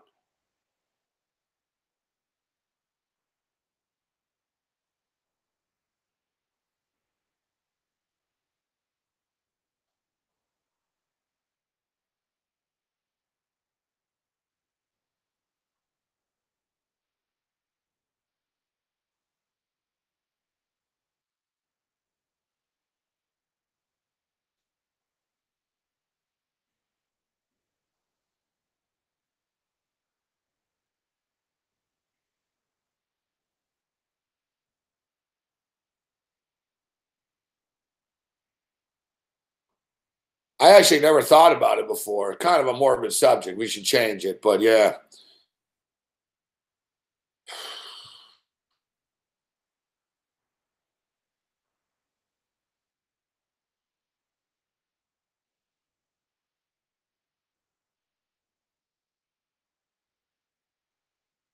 If you remember, Homer Simpson spent his last night listening to the Larry King radio show.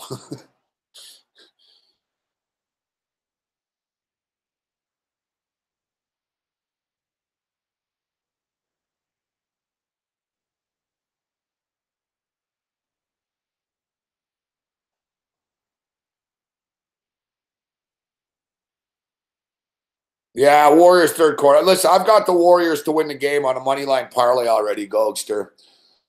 I've just lost with the Warriors, man. I just lost the 5.5 bet. I just lost the 1.5 bet. There's not much more I can fucking chase here with this. Dodgers are up 6-2. That's the good news. Sharks are now up 3-1. I didn't notice that. Good. I say this every night. I should just cash out now. Fuck. Watch. In like 2 minutes, it'll be fucking 3-3, you know?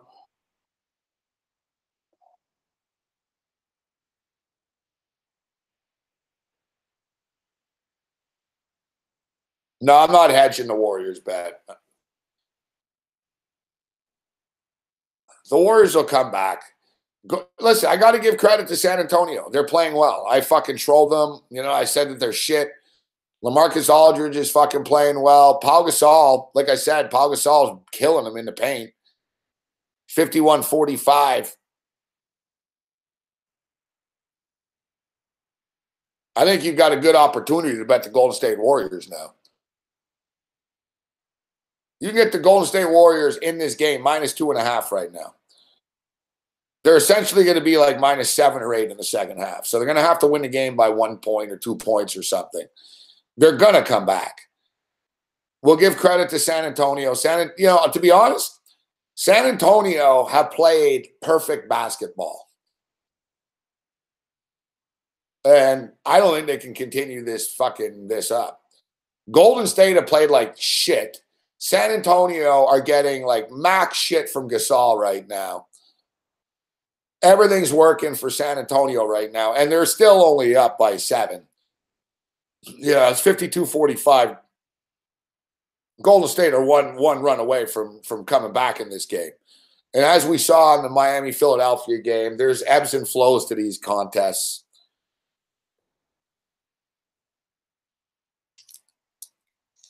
You know, the -9 could be done, though.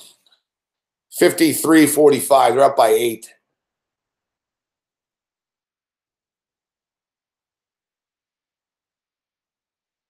Oh, Klay Thompson actually hits a shot. It's a miracle.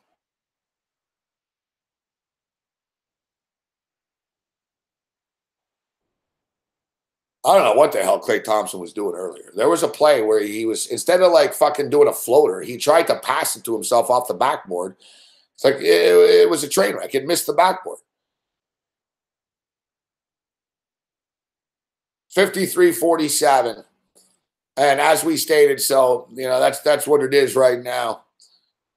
The Golden State Warriors are minus 8.5 in the second half, so they're down by 6. They're minus 2.5 in the game. Minus 175 on the money line.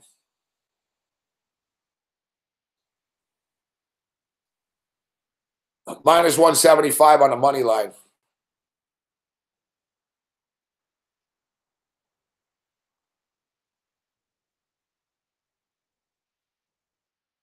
Now that no one can guarantee anything here, right? I mean, we can't guarantee.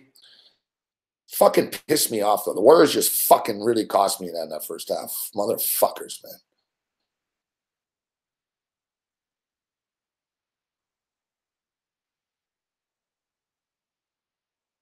But you can't tell me that from a value standpoint, and we'll speak like the professor, and Dave's always talking about numbers, so we'll have to take his place right now.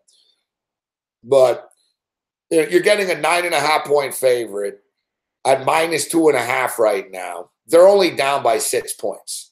It's 53-47. It's not like they're down by 14 or something. I actually, it's almost too good to be true, it seems, to be honest. I'm going to cash my Dodger bet out. And I'm going to take it. I'm going to take the Golden State Warriors. I already have them to win the game. I'm going bigger on it.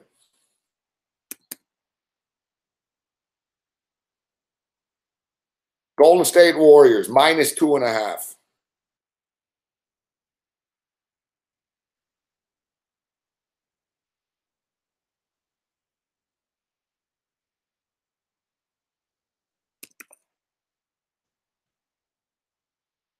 We're in. So I got the Warriors to win the game already on a parlay, and I'm confident enough they're going to come back. I just laid them to come back and win by 2.5.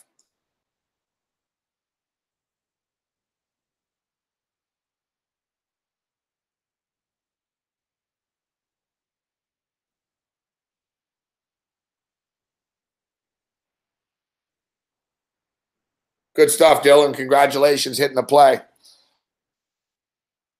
The Warriors will be all right. They're going to pick it up a notch here.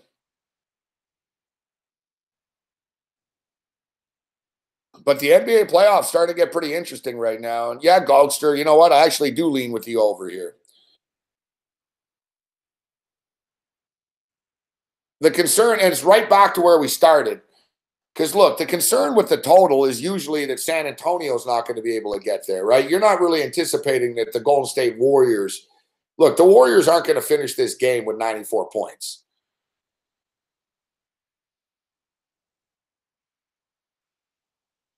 The Warriors team total is 104.5 points.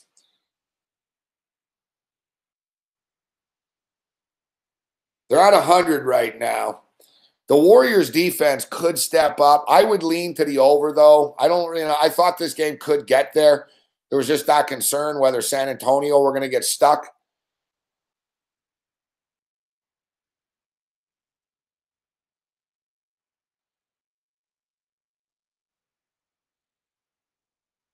It's 3-1 San Jose midway through the second period of play. I don't really want to cash out here. I prefer if the San Jose Sharks could just score one more goal and I could fucking get paid because they're up by 3.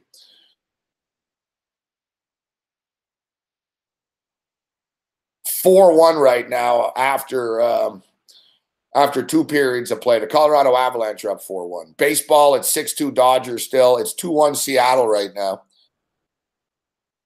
2-1 Seattle, Paxton and Keuchel. And the Oakland Athletics are up 2-0 on the White Sox in the 6th inning.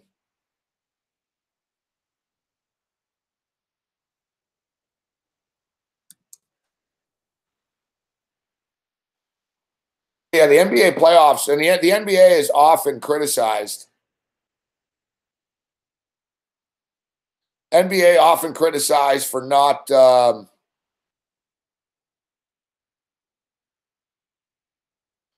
being competitive in the playoffs.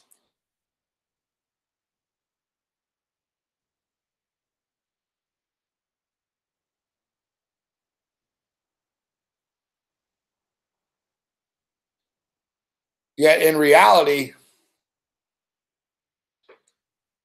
in reality, let's look at this. I mean, the Indiana Pacers have beat the Cleveland Cavaliers, the Miami Heat, and you look at the series, man. The Miami Heat were actually leading at the half on Saturday.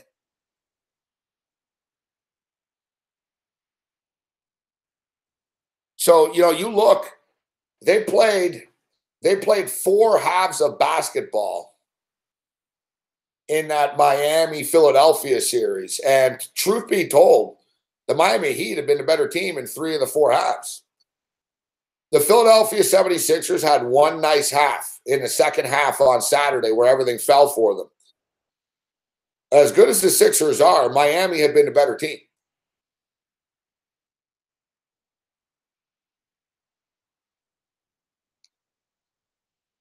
And we all know as Toronto Raptor fans, thank you very much, Grinch. Yeah, this is what I'm going to beat Mick Aussie in when I play tennis. This is my tennis attire.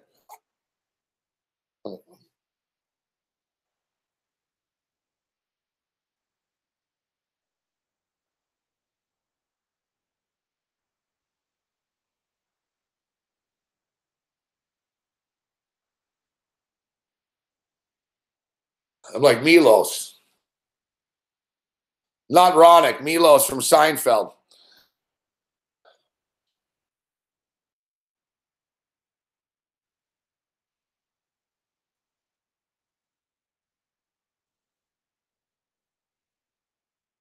But yeah, as Raptor fans, no, we haven't practiced yet, Dean. No.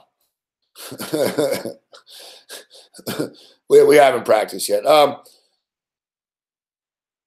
But listen, we all know as Raptor fans that this really is the year for the Raptors.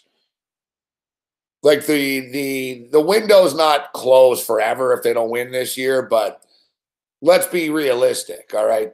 The Philadelphia 76ers they're studs. Ben Simmons could be the best player in the league in a year or two. Like Ben Simmons is still a fucking rookie, and you know, look at the guy. All right, Ben Simmons is the real deal. We knew he was a phenom coming out of Australia as a teenager to begin with. It's not a surprise. He's lived up to the hype, and he's only getting better. We know that Joel Embiid's a monster. He does get injured all the time, but he's a damn good player. We know that Markelle Fultz is a good player. I don't know if he was worthy of being the #1 pick, but it doesn't matter. He's still an elite player.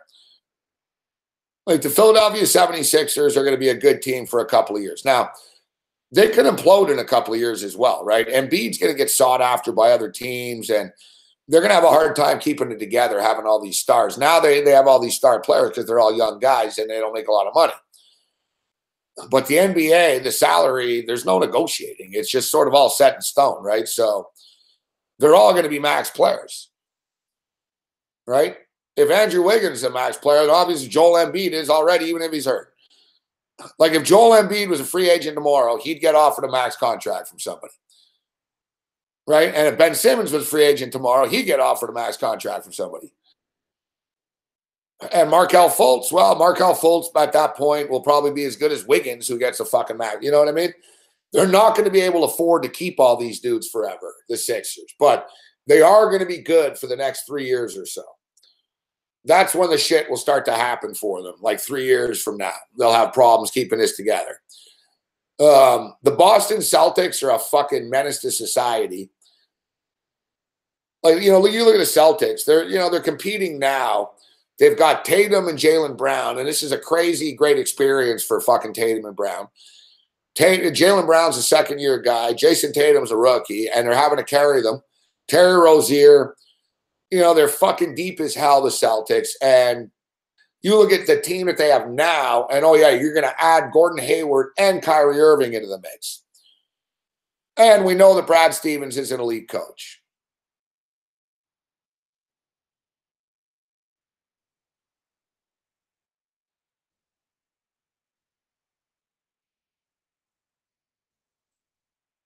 So we know that both Philadelphia and Boston are going to be damn good for years to come.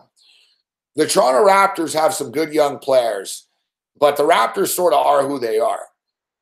You know, OG, Anunoby, and Pirtle and these guys, they're good, but they're not stars, right? OG can turn into a Draymond Green type in a few years, but we don't have the phenoms. Like, we've got DeMar is our guy now. So they've got to take advantage of this. And the thing is now, though, I don't want to get ahead of myself, but maybe everything can fall into place for the Raptors. And, like, can you imagine how fucking awesome it would be for all of us? Like, all our fans in other cities, if we could get rid of fucking Philadelphia and Cleveland. Like, if Miami could beat Philadelphia in this round and the Pacers could beat them, there's no motherfucking excuse for the Raptors. Now, the Boston Celtics won't be easy, but like Nate Brooks is stating, this shit's wide open, man. Everything could come together for the Toronto Raptors here. And listen, the Milwaukee Bucks aren't out of this series yet. I think this Boston-Milwaukee series is going 7 games.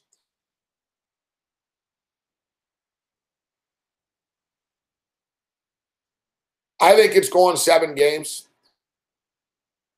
So Milwaukee have a legitimate chance of winning. So if Milwaukee beat Boston, the Toronto Raptors would play Milwaukee in the next round. That's what I'm saying. Like, shit could fall into place for them. Even if, let's say, the fucking Pacers beat the Cavs and the Heat beat the Sixers and the Bucks beat the Celtics, the Raptors will get the fucking Bucks. All right, let's say the Celtics beat the Bucks, but somehow the Heat can beat the Sixers. The Raptors will get the Heat in the next round. And I respect the Miami Heat. The Miami Heat are no joke, but the Raptors could beat the Miami Heat in a 7-game series. We just did last year. Or, sorry, 2 years ago when we played them. Like, we could beat the Miami Heat in a 7-game series. Wouldn't be easy, but we could beat them. Like, I hate to say it, like, I don't want to play Cleveland. Fuck. We can't beat them. LeBron James is 26-1 in his career against the Raptors at home.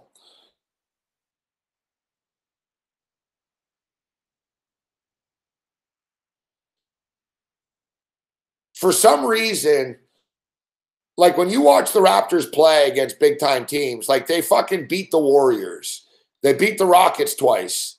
Hey, San Jose score again. We're going to get paid for this. Good. We can move on. They're up by 3. They beat the fucking Rockets, But for some reason, the Raptors are intimidated by the Cavaliers. I don't know what it is, but there's no disputing it. The Raptors are not themselves against the Cavs. Kyle Lowry never plays well. Like, they're not the same.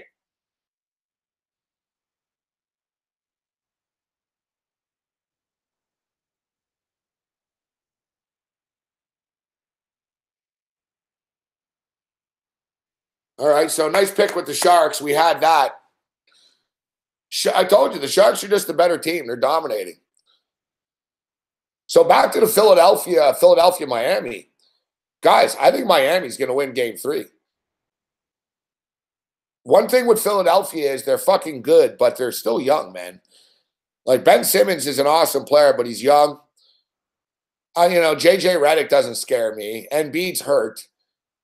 I don't really know how they won 17 games in a row, actually. And now that the bubble has just got burst for Philadelphia, it could snowball from here now. I think Miami are in their head a little bit. Like I said, like, credit the odds makers, and we should have followed the money on this one. Because look, the Philadelphia 76ers won that fucking game by like 27 points, 130-103, whatever it was. Oh, big scrum in the net here.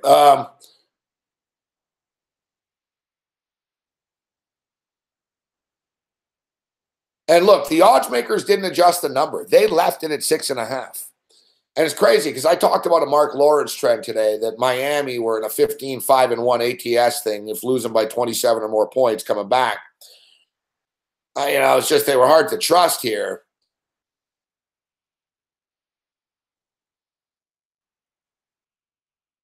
Yet I got to tell you, I don't think everything's just going to be all right for Philadelphia now going on the road. Miami are a confident team right now. And as I stated, Miami are a physical team, and they're sort of street thugging out on Philadelphia a bit. Like Philadelphia think they're tough and shit. Like they do. Philadelphia run their mouth and they get in your face and shit. And Miami are tougher than they are.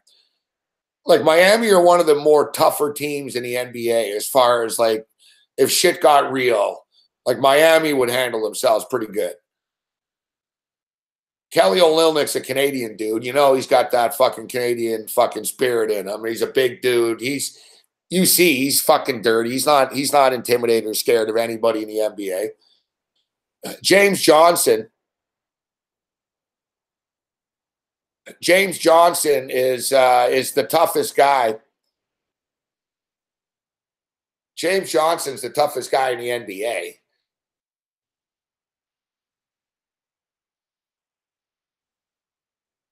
So I'm not stating that Miami is a lock to win the series right now, but I do think that Philadelphia are in a little bit of trouble. Even though they won 17 games in a row, they're a young team. I don't think Brett Brown's a very good coach, and he really hasn't had to coach much. And now he's going on the road. Spoelstra is in Miami, have a little momentum now,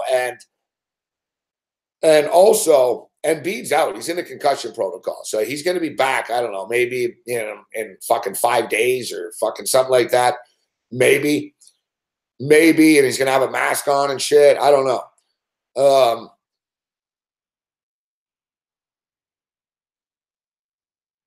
I think Miami could beat him. It's up to 3.5. Is it, Mohammed? Let me see.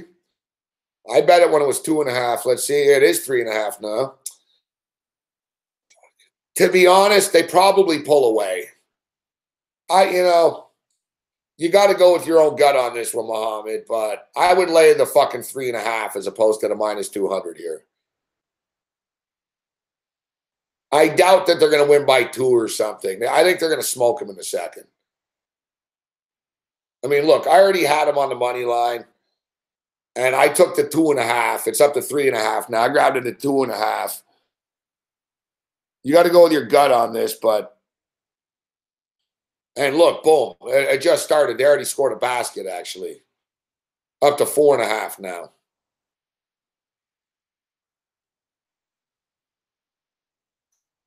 Yeah, you got Justice, Winslow. Miami are a difficult matchup. And as I was stating, look, the Miami Heat were beating Philadelphia in the first half of that game on Saturday, 60-56. All right, a bunch of fucking 3 balls fell. Everything went in. Everyone's raving today. Bellinelli this, Dario Saric that, Ilyasova this. It's like, settle down, all right? They're fucking Ilyasova and fucking Saric here. And Bellinelli, all right? They're not draining 50% of their fucking shots every night, these guys. I've never been a big J.J. Redick fan. The guy never hits a shot. Fuck. They're like, oh, he's such a good 3-point shooter. When? Fuck.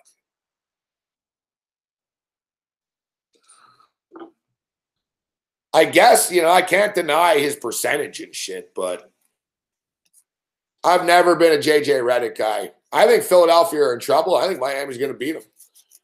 We'll get a series price for this probably in the morning here. We can talk about it tomorrow, but I think Miami's going to beat them now, guys. I really do. Like I said, it's kind of deceptive. Philadelphia had won 17 in a row, but if you add it up, Miami have been the better team. Miami have been the better team in 6 of the 8 quarters that they played. They got fucking smoked in the second half of one game. But overall, they've done everything right, Miami, and that was on the road. Philadelphia have no playoff experience. Now they're going on the road. I think Philadelphia are in trouble. I think Miami has a serious chance, and I think they can beat them. I'm curious to know what the series price is going to be now. Indiana, I'm not so sure of, but fuck, man. They could really get these guys on the ropes if they could beat them again tomorrow. They could really put LeBron on the ropes. You win game 2 in Cleveland, and then the shit fucking storm begins.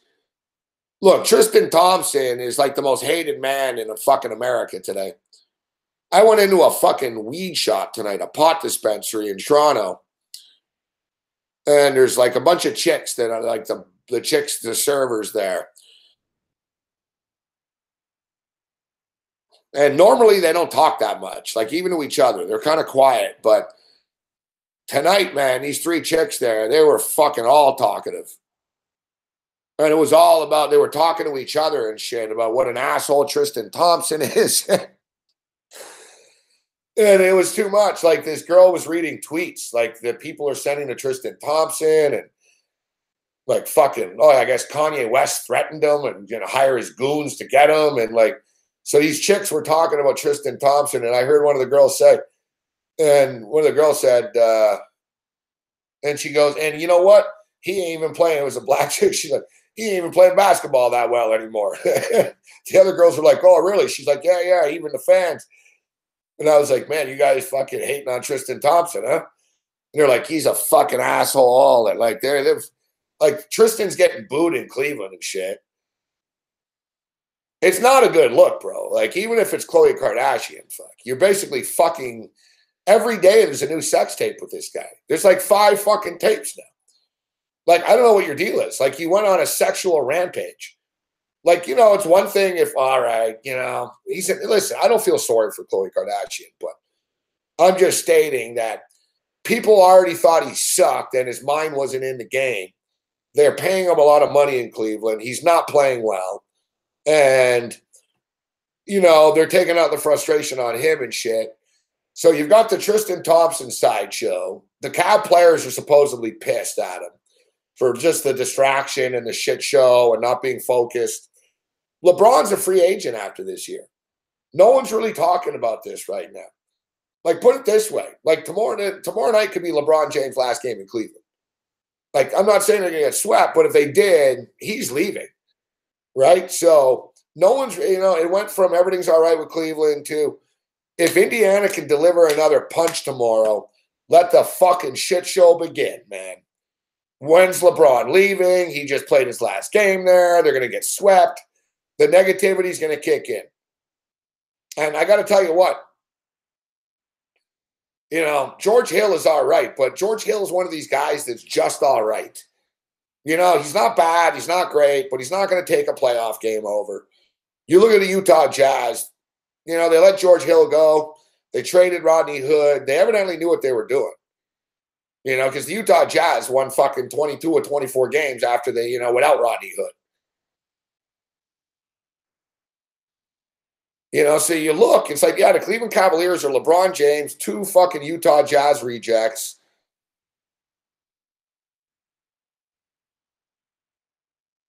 Sharks score again. I think they do. I don't know.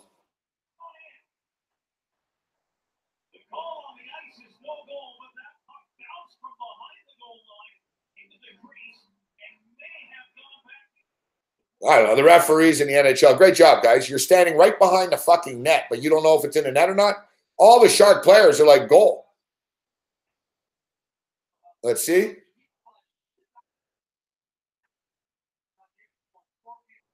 That's it. This is the definitive angle.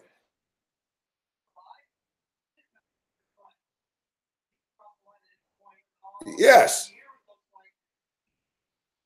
Man, that's going to be tough to tell with the replay. There's like fucking 8 legs and knees in front of the puck, but the puck crossed the line.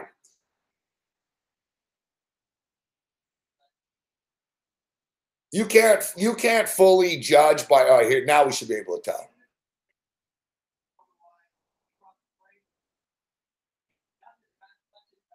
No. Oh.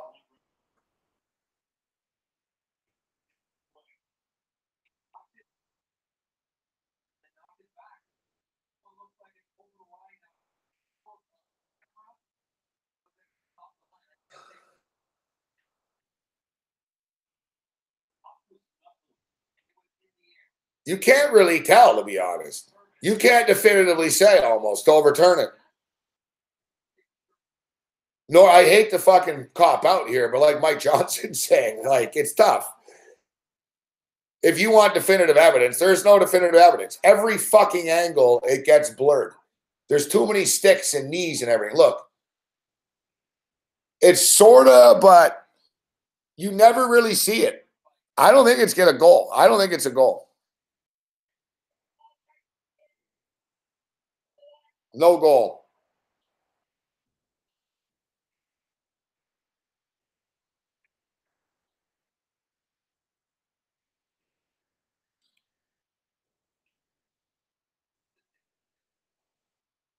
Maybe it's not Johnson. My bad. Whoever it is, he's got a good point. He's like, you got 3 San Jose Sharks all with their hands in the air. Like somebody should have been whacking at the puck, but they were all convinced it was in. Like that's what I was going to say. Normally you don't judge by the other team's reaction, but it was like all 3 of them. One of the dudes like pointed at the ref. He's like, look. They scored anyways right now. This is when they're like killing them for real. They scored anyways. Right after. They just scored. Doesn't even matter.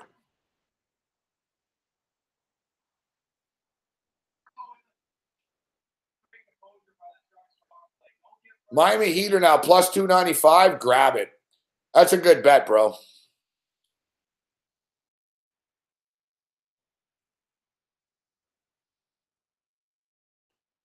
LeBron could go to Philadelphia.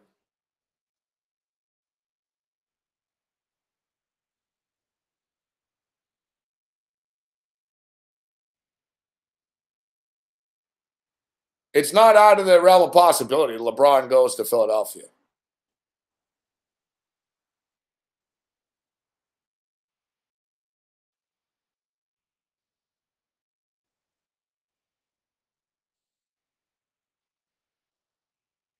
Like Philadelphia is on the list. Look, his kid, his wife, I mean, LeBron's wife and LeBron visited schools.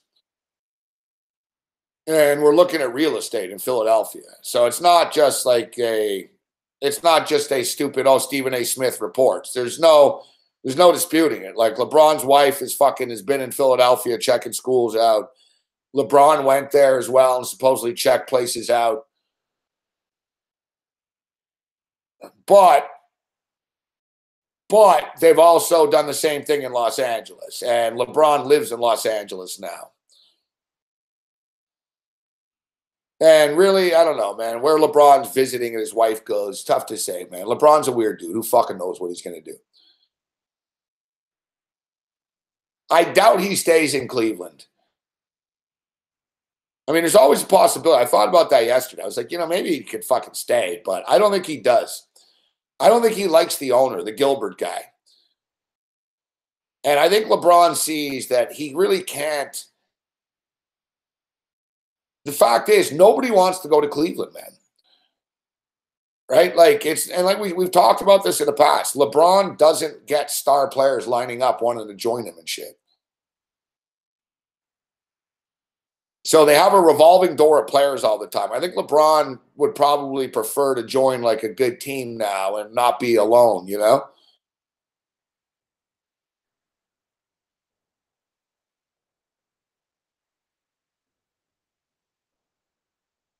As crazy as it sounds, Alex Z, you might be right. There was a rumor that basically the Warriors were going to fucking do it. That they were going to sit at. They can't do it now because he's under contract, but supposedly it was brought up amongst the Warrior players. Like, would you guys want LeBron?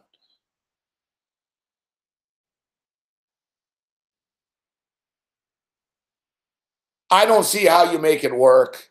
You'd have to get rid of Klay Thompson. You'd have to get rid of Klay Thompson. So, you can squeeze people in. You get rid of Klay Thompson. You bring LeBron in. You're going to have to get rid of someone else. Like, you're basically, you're going to have a bunch of dudes making your bench is going to be thin. You better find them. But they've been pulling it off. Like Quinn Cook doesn't make any money and he's good. Jordan Bell doesn't make any money. He's good. Jordan Bell makes $800,000 a year. So they've been really good at squeezing guys in.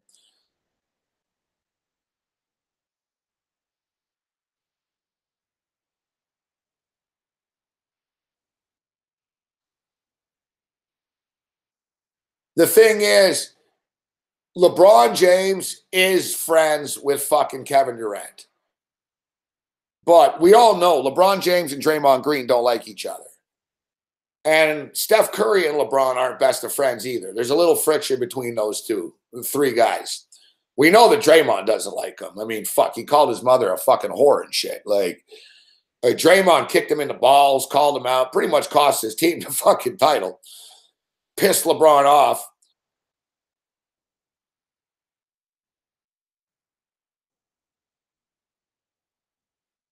Yeah, but the thing is, guys, LeBron James could take a pay cut. LeBron James could say, I don't care. Pay me $2 million a year. I'll join you guys. I'm not saying he's going to join the Golden State Warriors. I don't know where he's going to go. I don't know. I'd be lying to you. I don't know. I maintain if I had to pick one spot where LeBron's going to end up, it's going to be Houston. I think he ends up with the Houston Rockets, personally. I've always thought it's going to be Houston, and I'll maintain it's Houston. He's going to surprise people and shake it up. He's going to go to the West. And he's good friends with Harden. He's good friends with Chris Paul. LeBron James doesn't have a ton of friends in the NBA, but Harden and Paul are amongst them. It's a good situation. They'll be a dream team, super team with LeBron there. Harden and LeBron are a fucking load to deal with. And LeBron, people think LeBron's scared of the West, but what's there to be scared of? Fuck. If he goes and he's on the Houston Rockets, essentially he has to beat the Golden State Warriors, which is essentially his life right now as it is anyways. He's got a better chance of beating the Warriors with Chris Paul and fucking James Harden than he does right now with the guys that he does.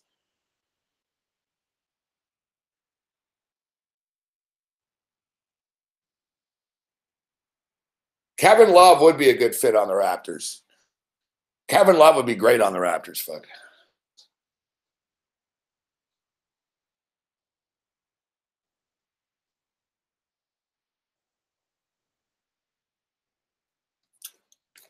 Nah, the San Antonio Spurs, they are a good fit for him.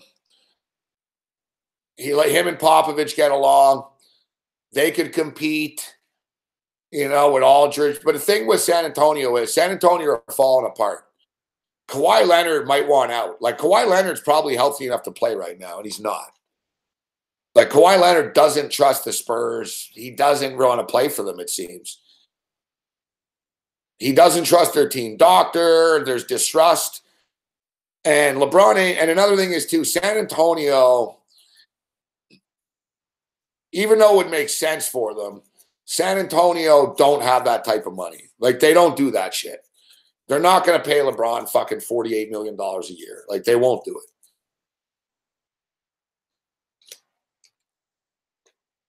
The Houston Rockets, on the other hand, would. The Rockets want to sign everybody that's available all the time. They're like the LA Rams of the NFL now. If someone's available, the Rams are in. You know what I mean? They're like, oh, yeah, well, who, what? Yeah, what? Odell Beckham? Like, oh, Brandon Cooks, huh? Like, they second they hear someone, the Rams, they're in. The Houston Rockets are like that. The Rockets are always trying to get a fucking mega team together.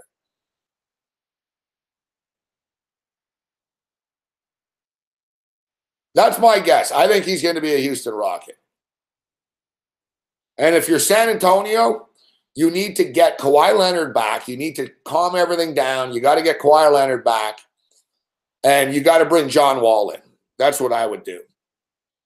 If I was San Antonio, that's what I would do. If I was San Antonio, I would have made a run at my boy Kyle Lowry this year. San Antonio need a point guard. They're not going to win with fucking these guys. You're not going to win. I know you want to groom Kyle Anderson and Dejounte Murray and shit, but if you really want to be an elite team, San Antonio, get Marcus Aldridge, Kawhi Leonard back. You've got the young guys and Dejounte Murray and Kyle Anderson and stuff, and bring in John Wall. You have John Wall, Kawhi Leonard, and Aldridge. You can compete with any team in the NBA with those three.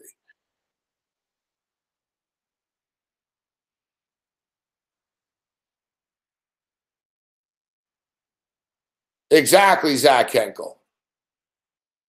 LeBron and CP3 have been talking about playing together for years, and I don't know if you guys remember, but even before LeBron James, CP3, and fucking Harden supposedly made a pact that they'll join forces eventually before it's done. To me, like, I don't know if sportsbooks will take props on this. I don't know if sportsbooks have it up yet, but if there's props to where LeBron's going to go, I would bet Houston. There's been Miami rumors lurking again recently that Pat Riley is going to fucking make a run again. And that wouldn't shock me either. Fuck. Yeah, like I said, I don't know LeBron. He could go to the Lakers, guys, you know.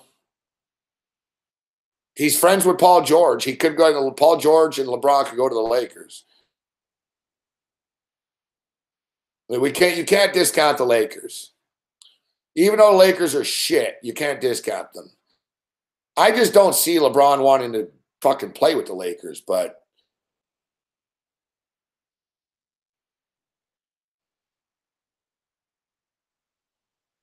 all right, so enough of this hockey game. Let's go back to the basketball.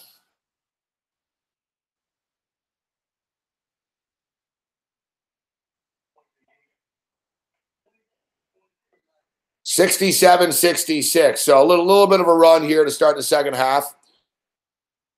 19-14. The Golden State Warriors have outscored them 19-14 so far. There's 4 minutes left. In-game total is now 207.5. Nashville Predators have cut the lead to 4-2. We'll see if they can chip away and try to get there. Dodgers game's been 6-2 all fucking night. Seattle Mariners are up 2-1 right now on Houston in the ninth, but Houston have runner on second. There's 2 outs, so they could potentially just win the game soon. 5-0 for the Oakland A's right now on the White Sox.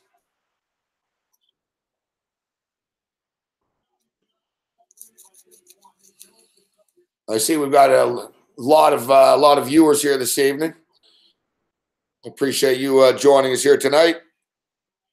We do this show as Dave Malinsky would want us to. But yeah, not exactly, you know. It's taken our mind off it, actually.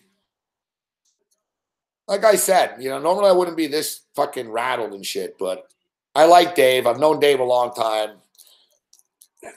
Dave's one of the reasons why I'm here at SBR right now. Like, Dave was the one that, you know, started the ball rolling along with Teddy, you know, like I wouldn't be, you know. I'm not the type of person, like I said, he's a good friend of mine, so I'm rattled by this. I can't just, oh, well, you know, whatever, and hey.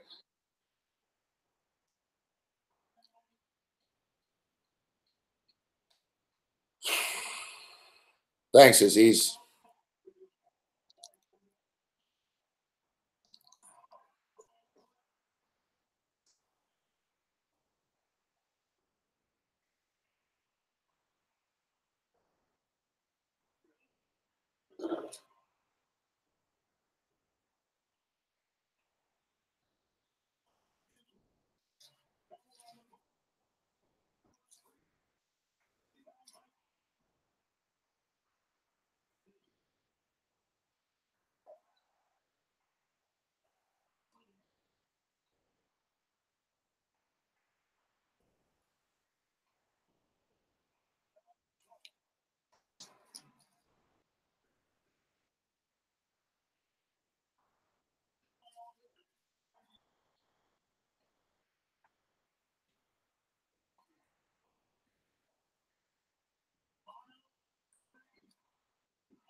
Can't say Rudy Gay's not trying.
74-67.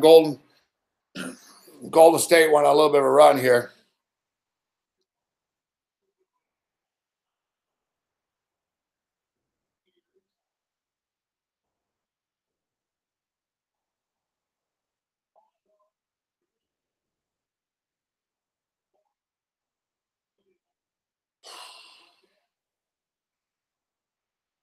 In-game totals 206.5. 74-69. So they're at 143 points right now. So it's like 60 points combined. San Antonio have hit a wall, man. They've scored 16 points only. They'll make it 18. Golden State are now minus 7.5 in the game, which I think they're probably going to cover.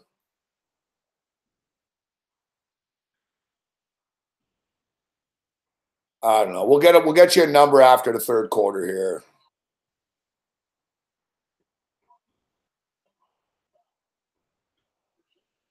Are we cool? Predictions guy. Cool with what?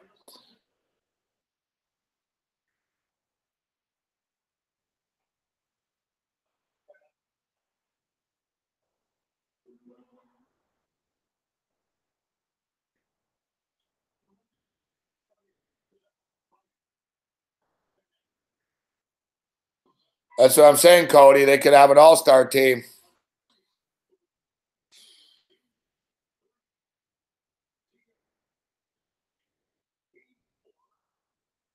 Yeah, I imagine tomorrow we're gonna get news with Dave. Hopefully we get a fucking miracle. And hey, he's in the hospital. They found him.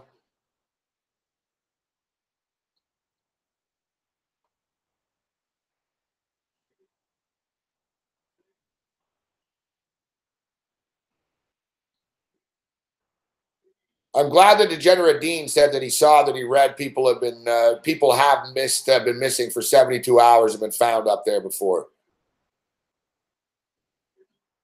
Like I said, man, you can last like a week or so if you're really hardcore.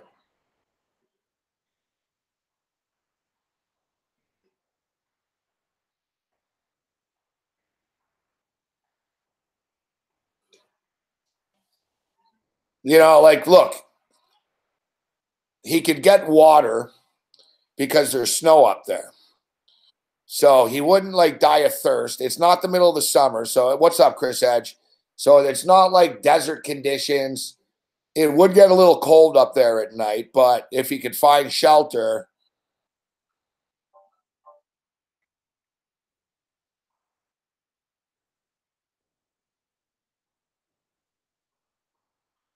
No, that's not the case, predictions guy.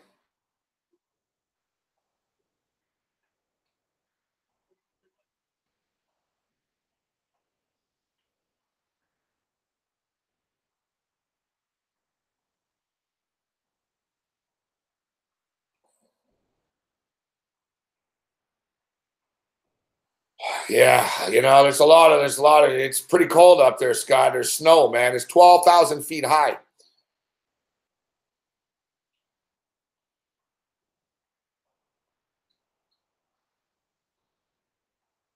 It's 12,000 feet high.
80 to 73 right now.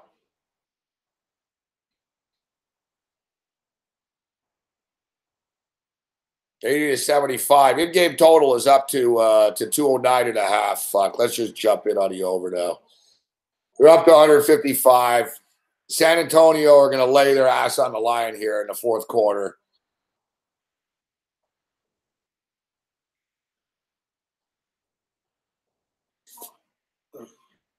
Golden State are now shooting 48%.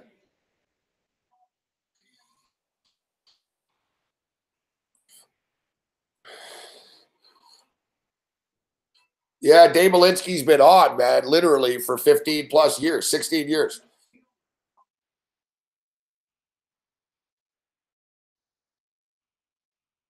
Like Dave Malinsky started coming on with us on CFMB. Like in the first 6 months of my show, Dave was on. I met Dave through Steve Rapp. and Scott K at Bowman's at the time, the Sportsbook Bowman's.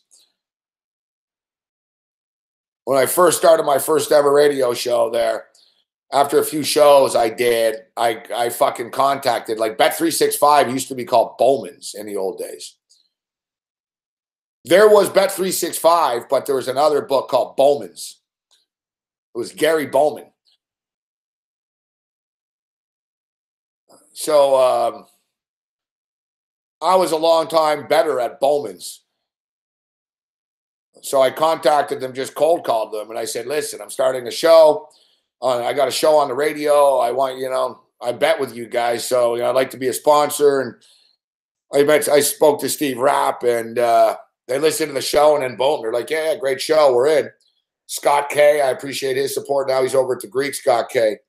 Scott K is a good friend with Dave Malinsky. And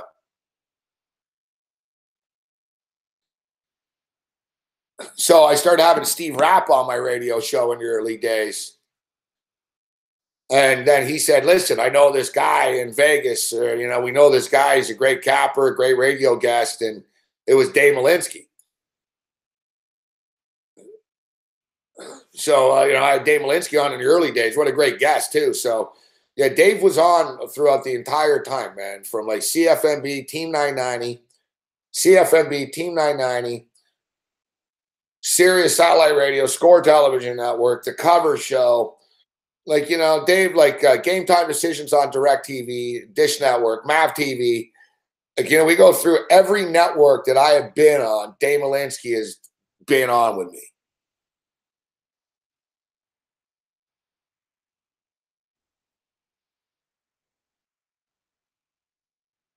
Like, every network that we have been on, he has joined us. Probably, our most popular guest, at least for people get it, for the education part of it. He's very educational and analytical, but his voice very intoxicating. He sounds like a professor.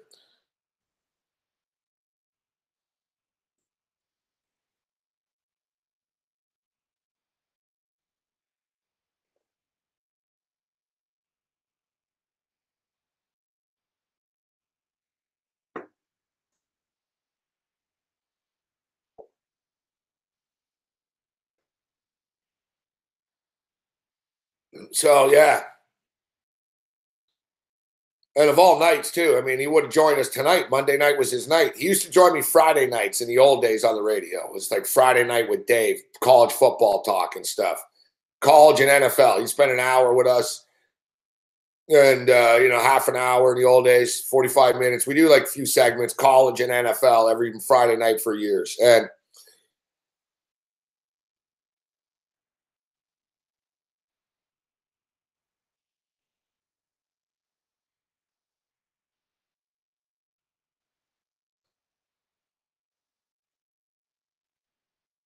where the winds there are strong, yeah. Yeah, what's up, Jay?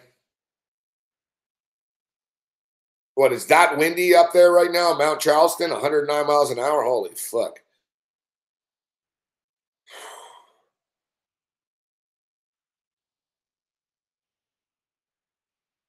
It's treacherous up there, man. You fucking, you see, listen, I lived in Vegas, right? And there's a few times, even me, I was like, man, I want to go up there to Red Rock and shit. And then I realized every time, I'm like, dude, what are you going to go up there for? Fuck. You're going to get fucking attacked by a snake. You're going to fucking like fall off a fucking cliff or something like that.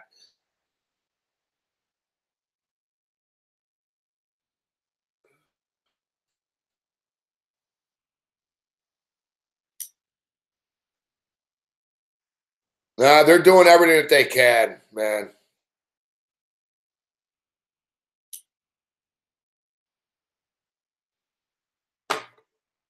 They're doing everything that they can, you know. They've got guys on foot. They, you know, I don't understand how the drone can't pick them up, though.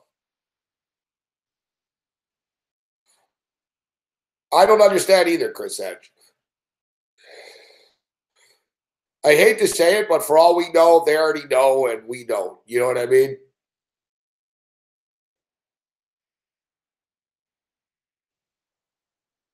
I don't understand that either. Like, maybe, but you know, even if his phone is off, fucking, it should be a GPS. I don't know.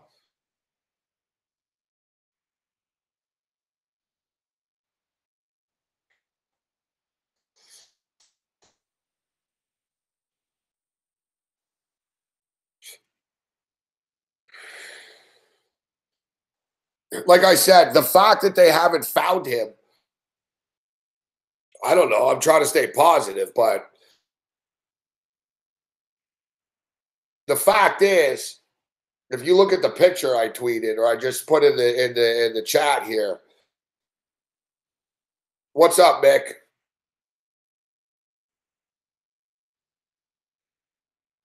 It's not just like all sand up there, if you're wondering. Like there's trees, it's like fucking snow and everything in Mount Charleston.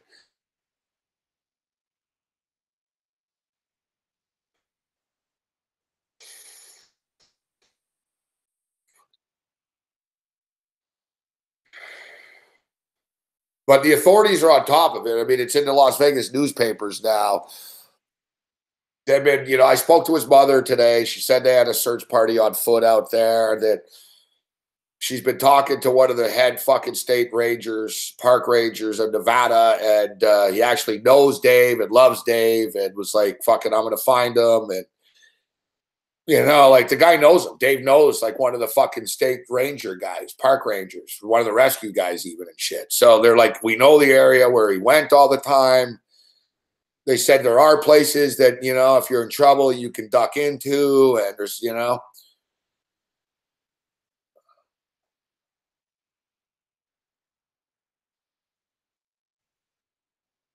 it's a fucking big mountain, man.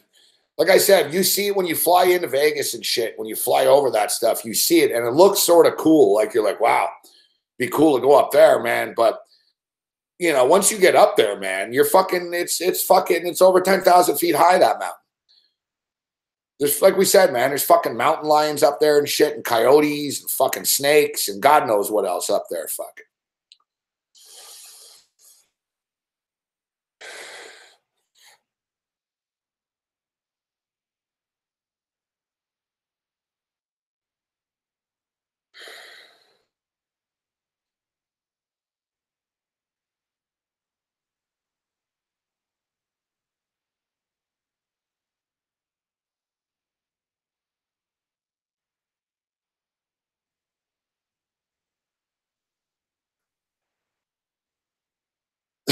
I hate to say it, but as somebody that lived in Vegas, it's almost daily, guys, like in the news there. Like that's all I remember on the news there. Every fucking day on the news in Vegas. That's all you fuck. It's all the time. Fucking someone went up to Red Rock and they didn't come back. Fuck. You know, someone went to Mount Charleston, they didn't come back. It's all the fucking time, man.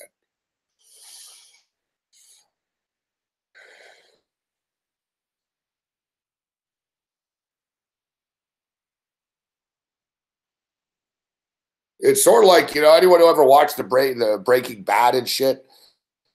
Like guys in Nevada and shit, you're in the middle of nowhere, man. Like sometimes, fuck. Like it really is like desert and mountain and fucking like Vegas is a city and shit, but it doesn't take long to get far, like to get away from that there.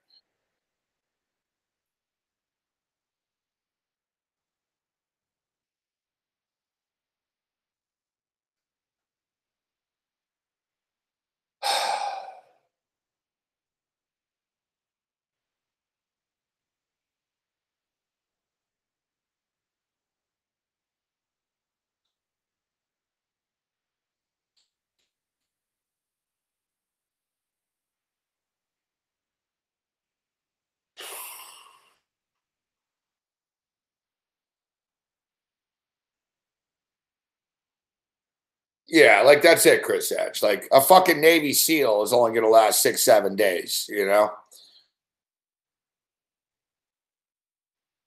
I've seen a lot of this survivalist shit, and they basically stated like if you know what you're doing, you're tough as fuck. You can like in a really bad spot, you can maybe get fucking 5, 7 days. You know, who knows what the fuck he's wearing?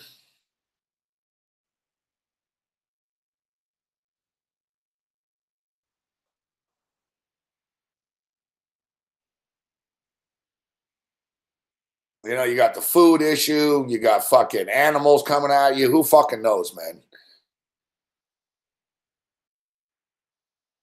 Like I said, the best case scenario really is that he's fucking stuck in a fucking ditch somewhere. He fucking fell down the side of the mountain.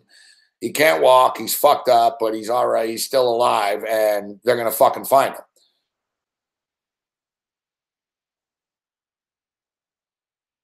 That's honestly, yeah, Zerber. That's what we're telling you.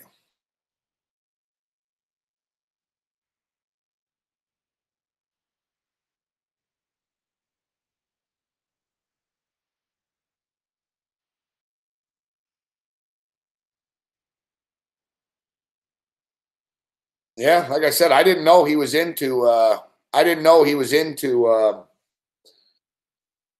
Well, he's smart. He knows. We knew that he was a well versed guy and everything.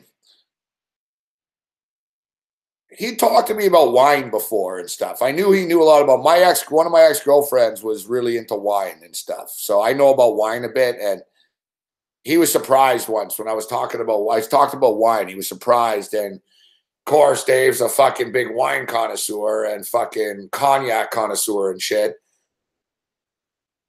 But I didn't know. Like I said, his mother told me. She's like, "Oh yeah, he fucking works for fucking with UNLV and their horticulture department, and he actually has books and a fucking pseudonym name about trees." And she said that he's more popular and famous in the tree world and shit. So he was up there studying trees.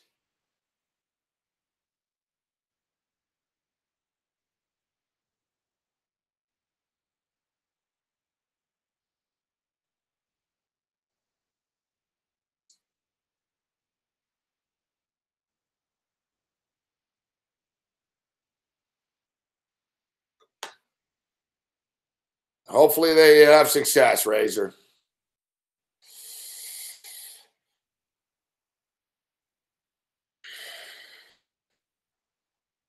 There's no flare. Fuck.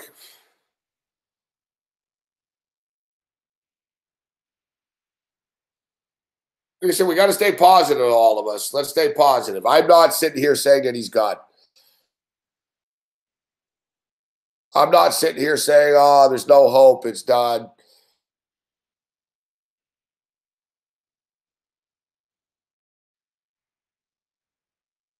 The next 24 hours are crucial. Like the next 24 to 48 hours, obviously. If we don't get news in the next 2 days, then it's going to end poorly.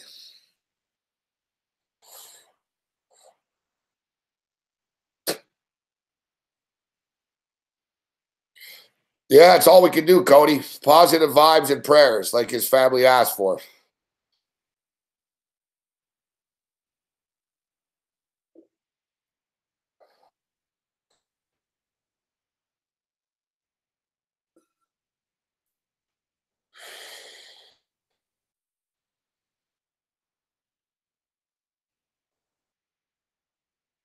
Hold on, let me check my phone. Fuck.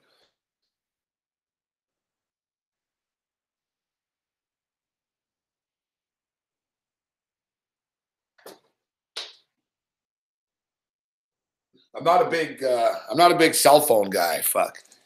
So I'm a fucking idiot. Earlier in the day, my fucking phone was off.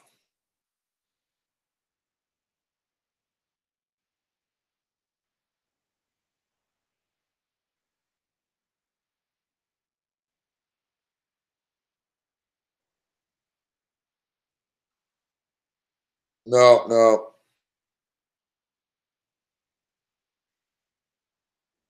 No update from anyone.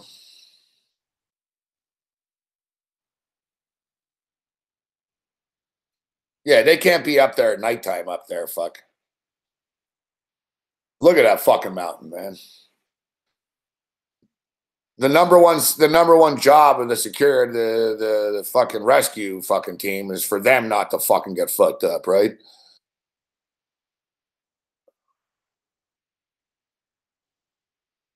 They're gonna have to wait.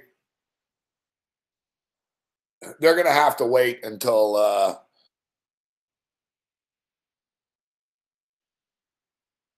right, good stuff, Big Will. Thanks. They're gonna have to wait till morning, I imagine.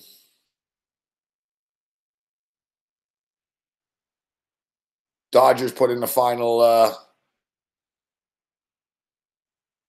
nail. Looks like Nashville are up 5-3 right now in the final moments of the game. Dodgers are up 10-2. Sharks are up 5-1. They've already paid us. Athletics are now up 8-0 on the White Sox. Disastrous start of the season for the White Sox.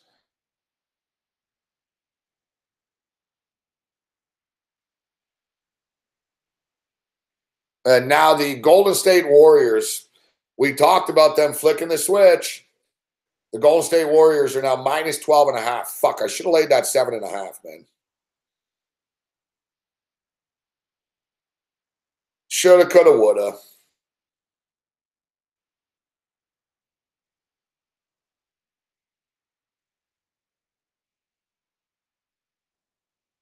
The in-game total is now 208.5, actually. I've got over 209.5. They're now minus 12.5 point favorites, and they're winning by 11. San Jose and Anaheim. The in-game total is now 7.5. And the Anaheim Ducks just took a 4-minute penalty, it seems. That's what it says. What?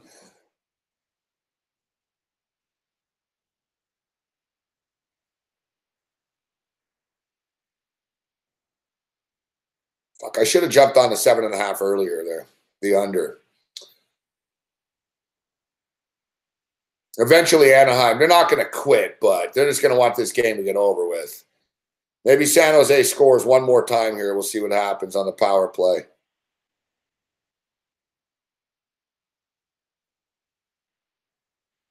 We got a series suddenly with the Toronto Maple Leafs and the Boston Bruins now.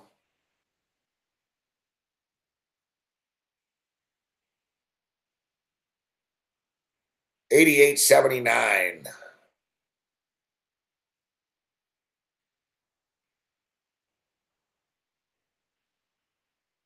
$88.79. We'll keep our eye on this game in the final moments here.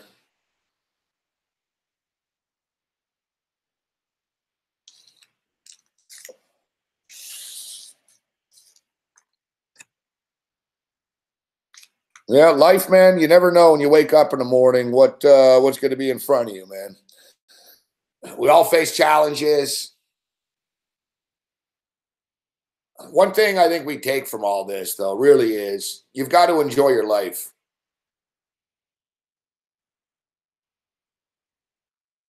You know, you've got to enjoy your life, and don't worry about what other people think. Don't worry about what other, go with your gut instinct all the time. If you want to do something, do it. I'm not talking about running someone over in a car, but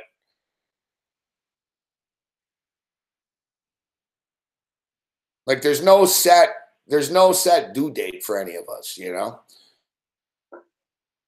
Like none of us, nobody wakes up expecting to fucking die. right? Yet a lot of fucking people do die on a daily basis that weren't planning on it. That wasn't the plan.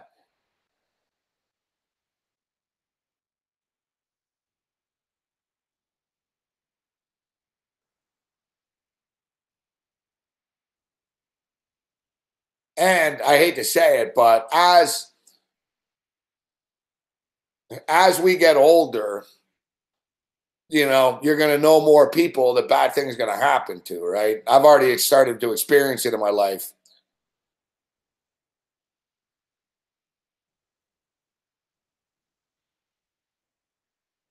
But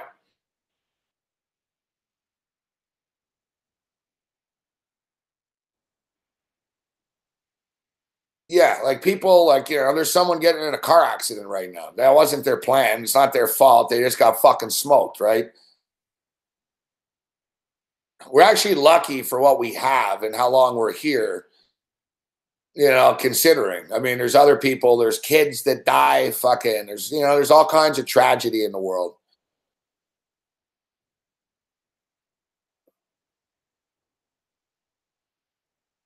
So, like, you think if you have bad luck or no, nothing good happens to me or this or that, it's like, well, you're lucky you're alive, to be honest.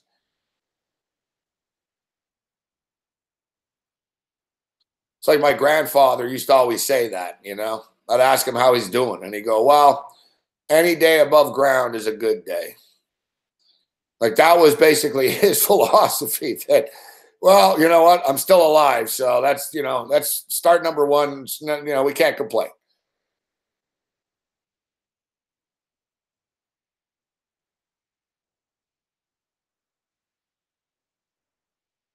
Yeah, I don't understand that either, Van Fob. It's bizarre. Like I said, I know. Like, we have these fuckhead trolls in the world and shit.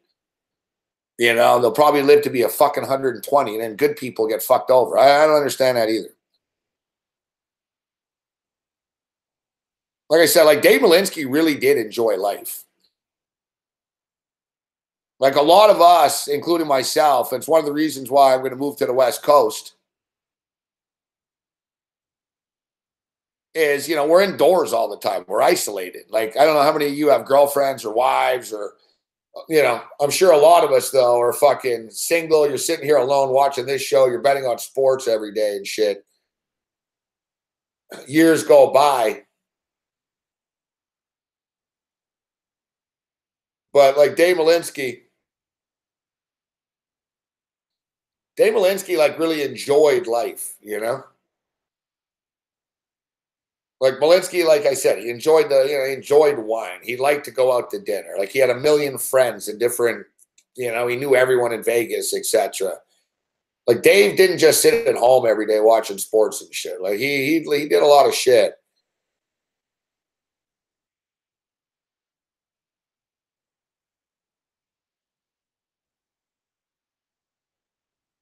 That's like one aspect that I like. That's like one aspect that I like about like the West Coast is, I'll be ending these shows at 10 o'clock there as opposed to 1 in the morning. Like, even my life, like fucking, I've been fucking, I'm pale as fuck, man. I'm never outside. I'm on the air all the time and shit.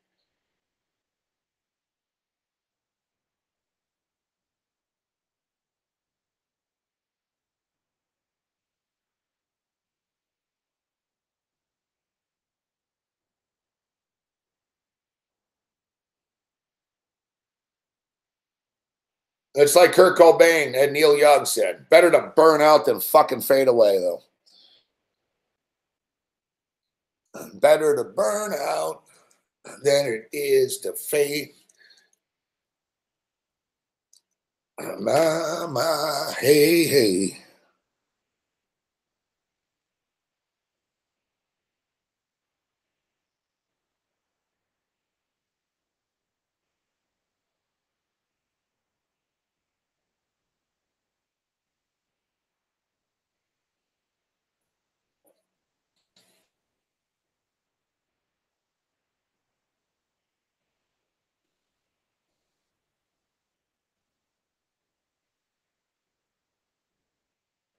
All right, we're getting some points here late. 98-89. 98-89 with 5.5 minutes left. They took the total off the board, but they've already put up 32 points here. I think the over should get there. I mean, look, what we're at 187 points right now. I got to get to 210 actually, so they'll probably get to 209.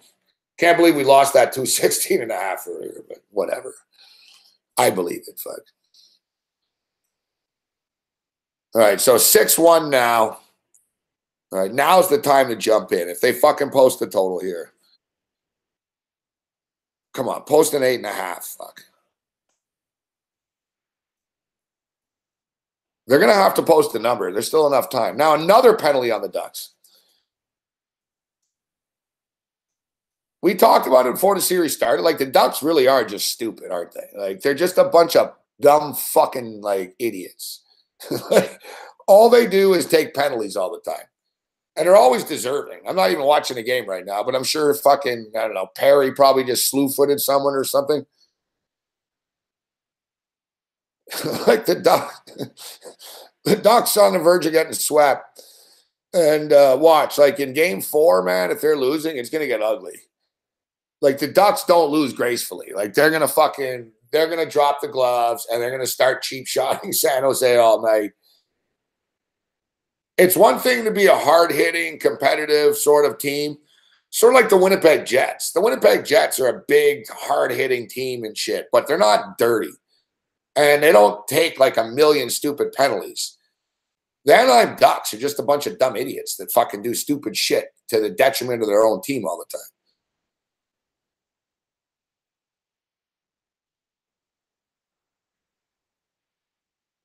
All right, 101.89 right now.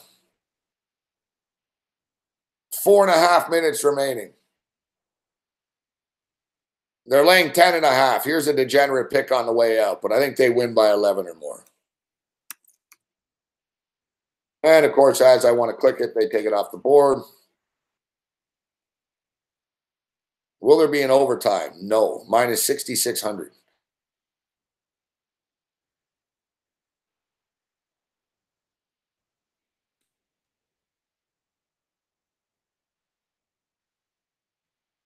Minus 10.5.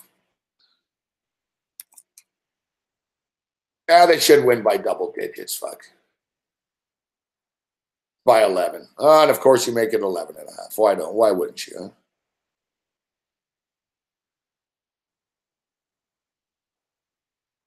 If you had like a lot of money right now, though, like betting this game to go to overtime, no, it's pretty good bet. 66-1. You know, like if I had $66,000 and I had money, I'd bet $66,000 right now that this game doesn't go to overtime to win $1,000. It's a nice little profit. You make $1,000 in 5 minutes. Fuck, this game's not going to overtime. Like, does anybody think that this Spurs fucking Warriors game is going to overtime? They're actually giving money away at 66-1. The Spurs are down by fucking 14 points right now with 4.5 minutes left. They're not fucking going to overtime. They just made it 100-1 now. Even then, bet $100,000 to win $1,000. Like,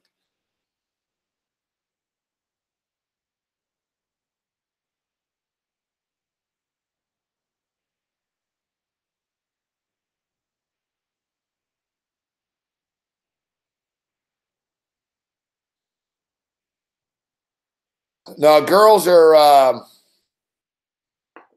in today's society, Observer, social media has killed all that shit.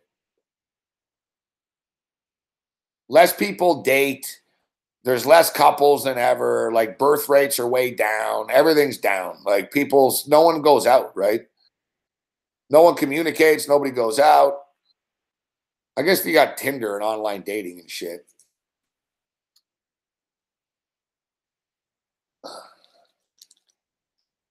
I'm too old for Tinder. No, I was not singing Fooling, although I do like that song.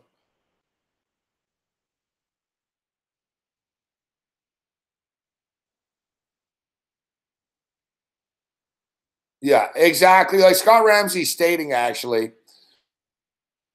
it's actually girls in smaller towns are different, right? Toronto's a bad example. Like Toronto really is a bad city to meet women in. Women in Toronto are fucked. What's up, big man on campus?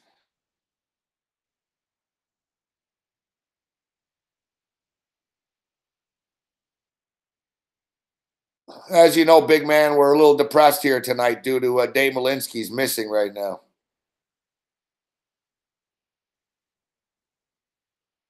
No, I don't. I'm not going to say every girl I meet is damaged goods. No.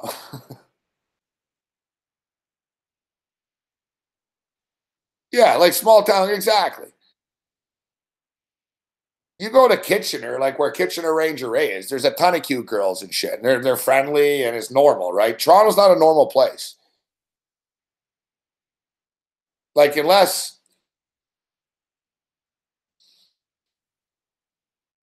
yeah, I know. I'm trying to think positive.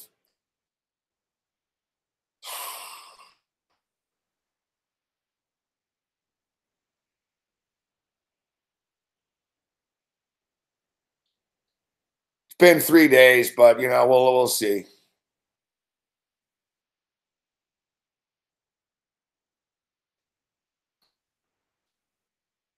We'll speak to Big Man tomorrow on the radio.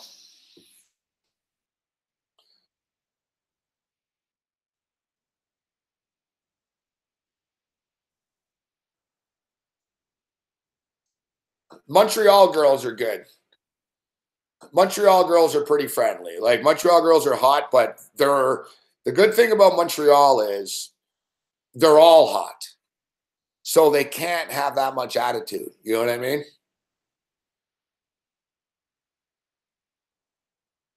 Like in Montreal, every girl is cute. So a girl can't really be overly confident or a bitch because every chick is hot.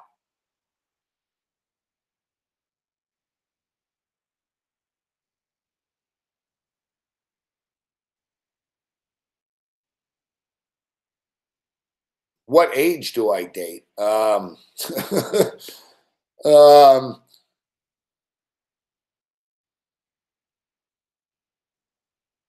either my own age or, you know, like 10 years younger or so, like chicks in their 30s.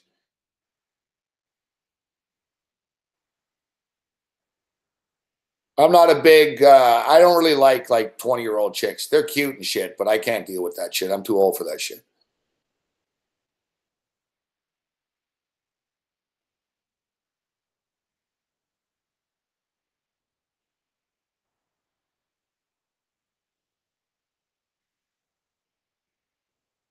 Yeah, and you know what, Chris Edge? Vancouver is not known as the friendliest town for chicks either, but it's better.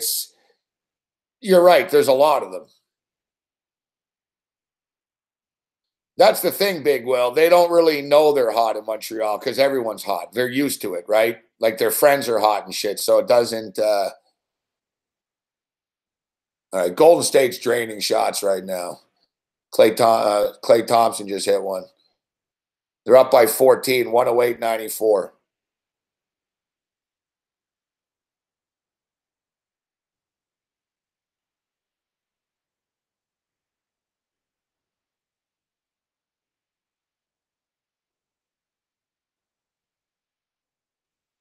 Yeah, who doesn't like Brazilian chicks?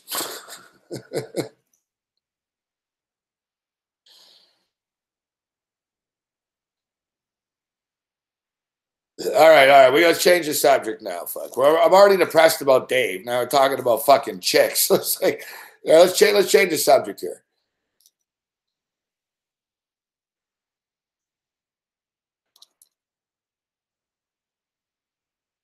let's change. Let's change the subject here.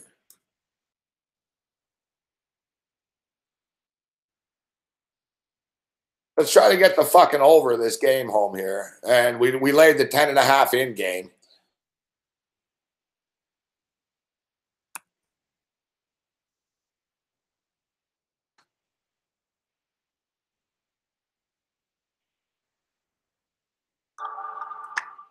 Anyone else like to share? How about you in the back with the glasses, sir? My name's Bobby, and I am an addict. Hey, Bobby. Hi, Bobby. You know, you folks aren't here because you're gamblers. You are here because you are terrible gamblers. Hey, Bobby. These folks don't need to stop doing what they're doing. They just need to get better at it. Who's dealing? Please. Who's that? Who's dealing? Who's in?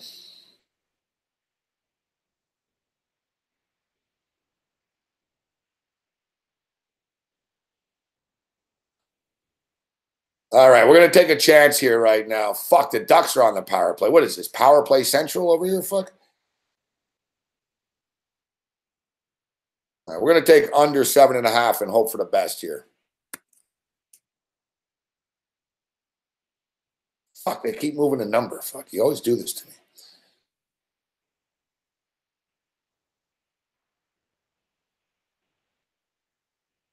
I got to hope there's not a cheap garbage goal in the last fucking minute here. Or last 4 minutes, I should say. There could be. Look, Anaheim are on the power play right now, but they're not going to be pulling the goalie down 6-1. We know that. We're going to wrap up the show in a couple of minutes, guys. I didn't even think we'd give you 3 hours here tonight, but we appreciate you keeping us company. As I stated, it's not the cheeriest fucking show tonight, but what are you going to do? Real life, man. But let's stay positive, say a prayer for Dave tonight. Like I said earlier today, I'm hoping it's like Kathy Bates or something, like that fucking movie. Hopefully Dave right now, he's like fucking tied down in some crazy chick's fucking barn. She's like, you fell down the wrong mountain, mister. And he's like a sexual slave or something to some crazy fucking hillbilly lady in the fucking mountains of Mount Charleston.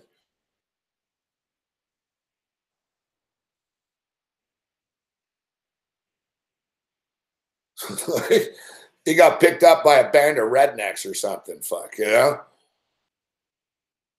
He's being nursed back to health in a fucking farm or something.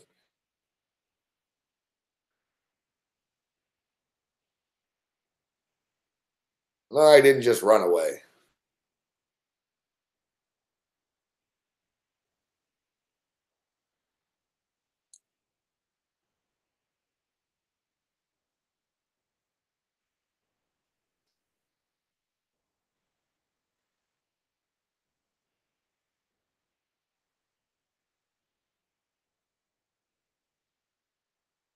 Yeah, well, even, you know, if everything works out all right, I don't think he'll be over here next week. But hopefully, yes, in a couple of weeks, Dave is back on with us.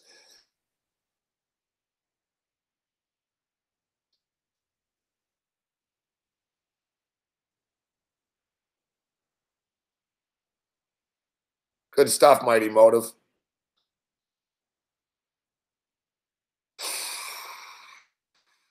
$113.97. So what are we at now? Oh, we're at 210. We won our bet over 209.5.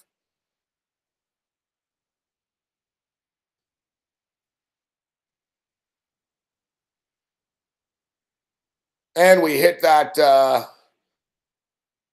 know, we told you to take the Warriors -2.5. That was just, they were giving it away with that. That's the thing with betting.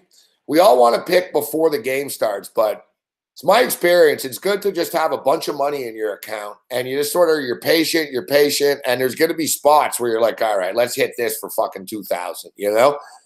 Like the Warriors down 6 at the half, laying 2.5 in a fucking game, like as if they weren't coming back.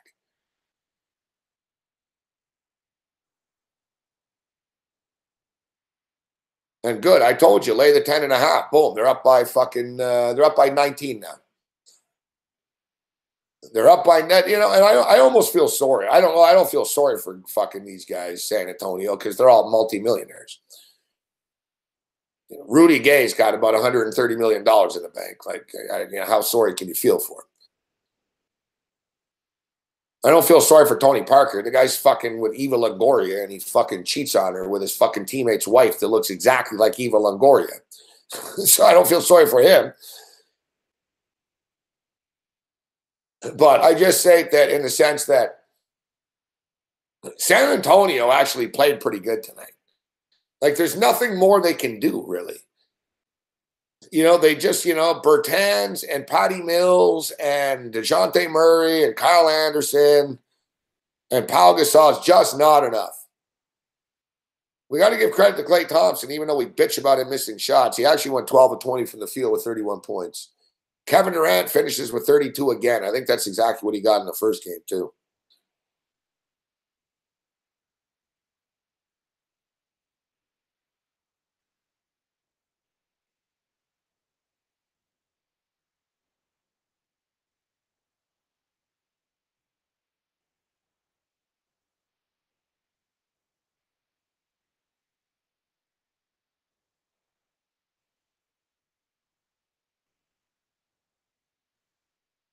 Yeah, it's very kind of you, Degenerate Dean. Yeah, I know. I wish I was there. I wish there was something we could fucking do. You had 24 in the first game, huh?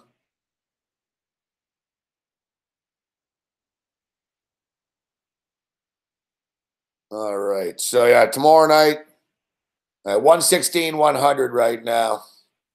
30 seconds left.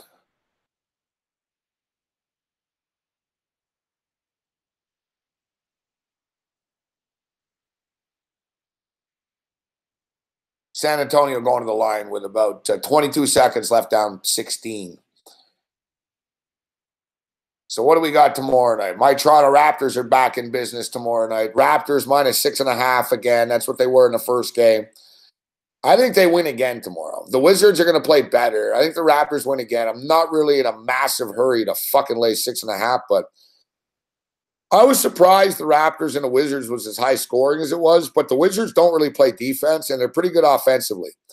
So I would say over 215 in this Raptor game tomorrow. Having seen the Wizards play up close and shit, they push the tempo. They're pretty good shooters. 116-101 final score. There's 13 seconds left, but everyone's quit. Yeah, 116-101 final score.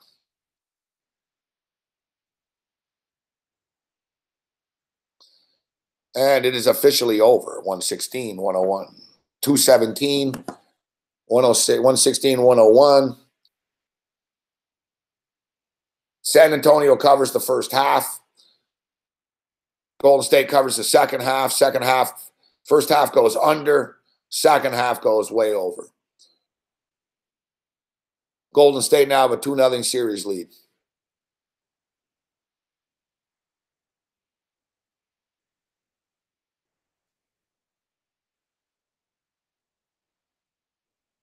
Oh, fuck me. Official review on the goal.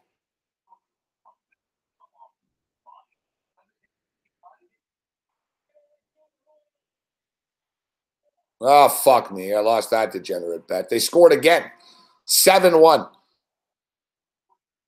Holy fuck, are you guys useless. Our greed goddess. You can't win every in-game bet you make.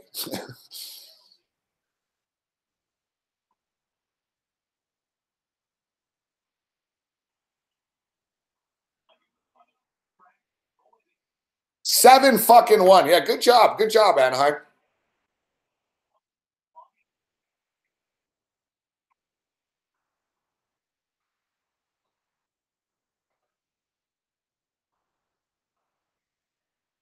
Yeah, I don't mind laying 6. You know, it's always dangerous. I know Washington's going to bring their A game tomorrow, but I think the Raptors could play better tomorrow too. So I think the Raptors win. They're minus 300 on the money line, though.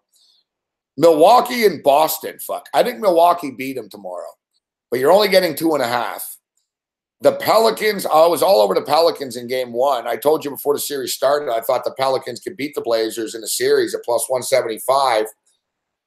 And I stand by it. Portland should bounce back tomorrow, but I think it'll be a close game. I think every game in this series will be close, the Pelicans and the Blazers. So 6.5. 6.5 points. You know, I don't see how you don't take the Pelicans again tomorrow, plus the points. I think, you know, Portland could win the game tomorrow, but I think it's going to be a close one. I'll buy a half point up to 7. Give me the Pelicans plus the points. I also think it goes over. It was a lower scoring game, and Sincata talked about it today. Portland actually got the shots that they wanted. They just didn't fall. Portland will shoot the ball better tomorrow. The total came down a little bit. I like the over 214 in this game tomorrow night. We'll be on tomorrow night during this game, the late night game. Pelicans and Blazers. I'll be on the Pelicans plus the points. Any over 214. Slight lean with Boston, with Milwaukee to beat Boston tomorrow, plus 2.5. I wish we were getting more. I think the total 197.5 is too low. And I think the Raptors game goes over. I like the money line parlay the Raptors with something, but there's nothing really else in basketball to do it. I'll just lay the 6. So my early leads, I'll post my picks tomorrow, but my early leads right now, Raptors minus 6 and over 215. Milwaukee Bucks plus 3 and over 197. And Pelicans plus 6.5 over 214. NHL hockey tomorrow night. Columbus are minus 140 against Washington. Washington are toast. Fuck. Columbus probably beat them. Fuck. Minus 140. Minnesota got a win the other night, right? Winnipeg probably bounced back and beat them. And we'll be on tomorrow night during that Vegas and Kings game. Vegas can sweep them. Pretty crazy, but Vegas probably sweeps them, man. It's not that Vegas are way better than the LA Kings, but you can just tell the LA Kings are cursed. Like, they have bad luck, man. Drew Doughty should have been suspended. They're in every fucking game they play in. The puck just won't go in for them. It's like, it's just, I don't know. There's a force field working against the Los Angeles Kings. Oh, they scored again. 8-1.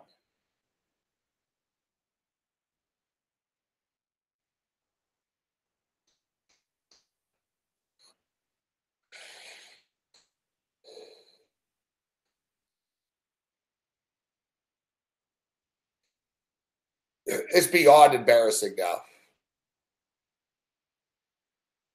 These goals matter, too. I never thought the Anaheim Ducks would quit like this, but they've quit.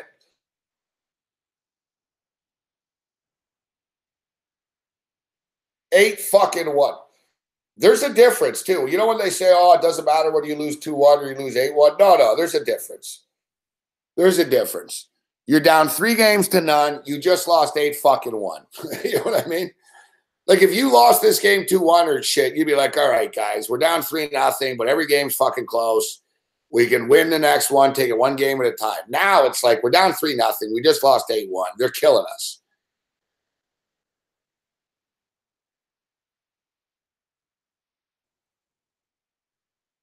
Well, if you tuned in to my radio show earlier today, I told you to take I had some good picks. I don't know why I don't win more money, man.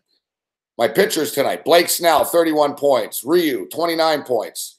Grandal, my catcher, 29 points. Cabrera, 29 points. Fucking Malik Smith, owned by 0.9% of people. Fuck. 4 hits tonight, 16 DK points. Told you to take Martin Jones tonight. Of all the goalies on the board, I said take Martin Jones tonight.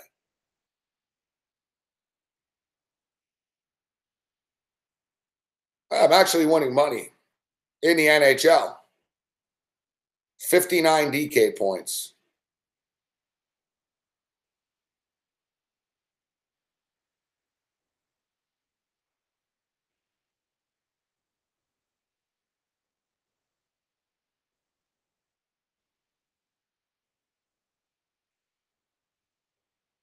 Fuck it. I even had one player that didn't play. Fuck. Santini was a scratch.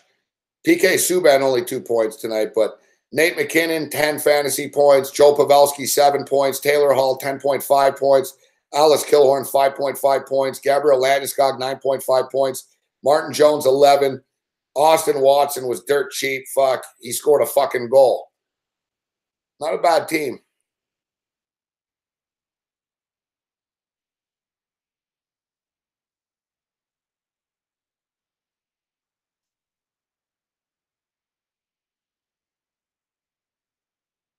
That's the thing with DraftKings, though. You get fucked.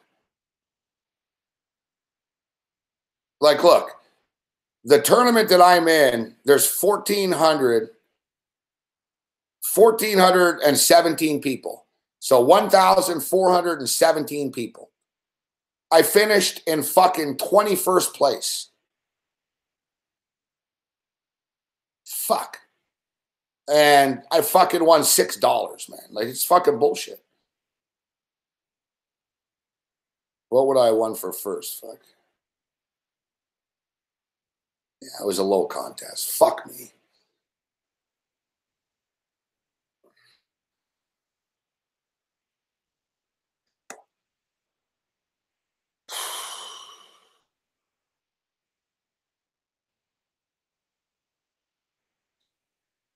Yeah, like, come on, Drew. That's pretty good. Out of fucking 1,400 fucking people, I finished 21st and I get $6. Fuck, thanks.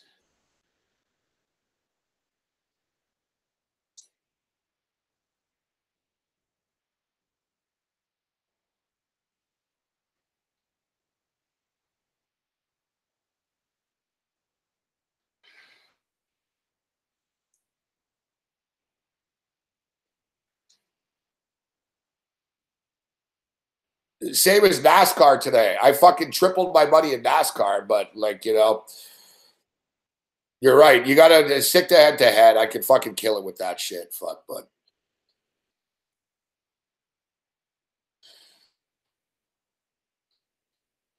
Oh.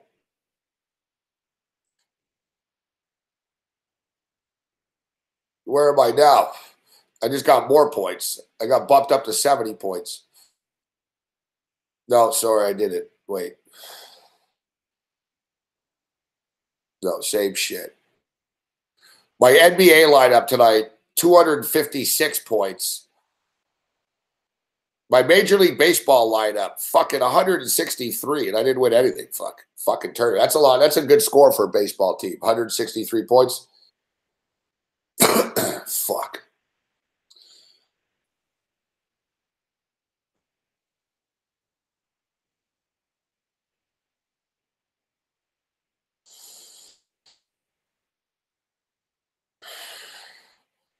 All right, we got to get out of here. So, early leads, as I stated, tomorrow night. Raptors -6 in the over.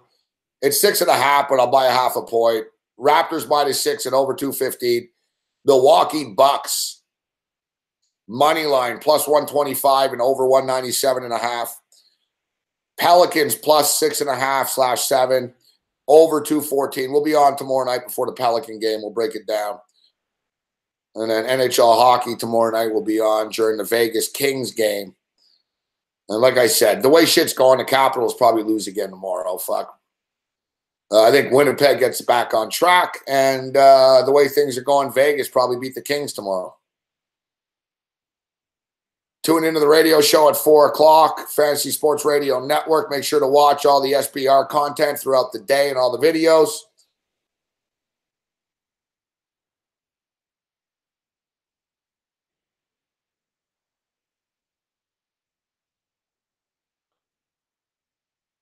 And say a prayer for the professor, Dave Malinsky. The show just wasn't the same without him tonight. We'll get closure one way or another pretty soon, I would imagine. So give us and SBR a thumbs up if you can on the way out right now. Thanks for tuning in. We'll see you tomorrow night. And as we stated, man, say a prayer for the professor, Dave Malinsky, as he would end his conversation in the interview with all the time. Good luck, everyone.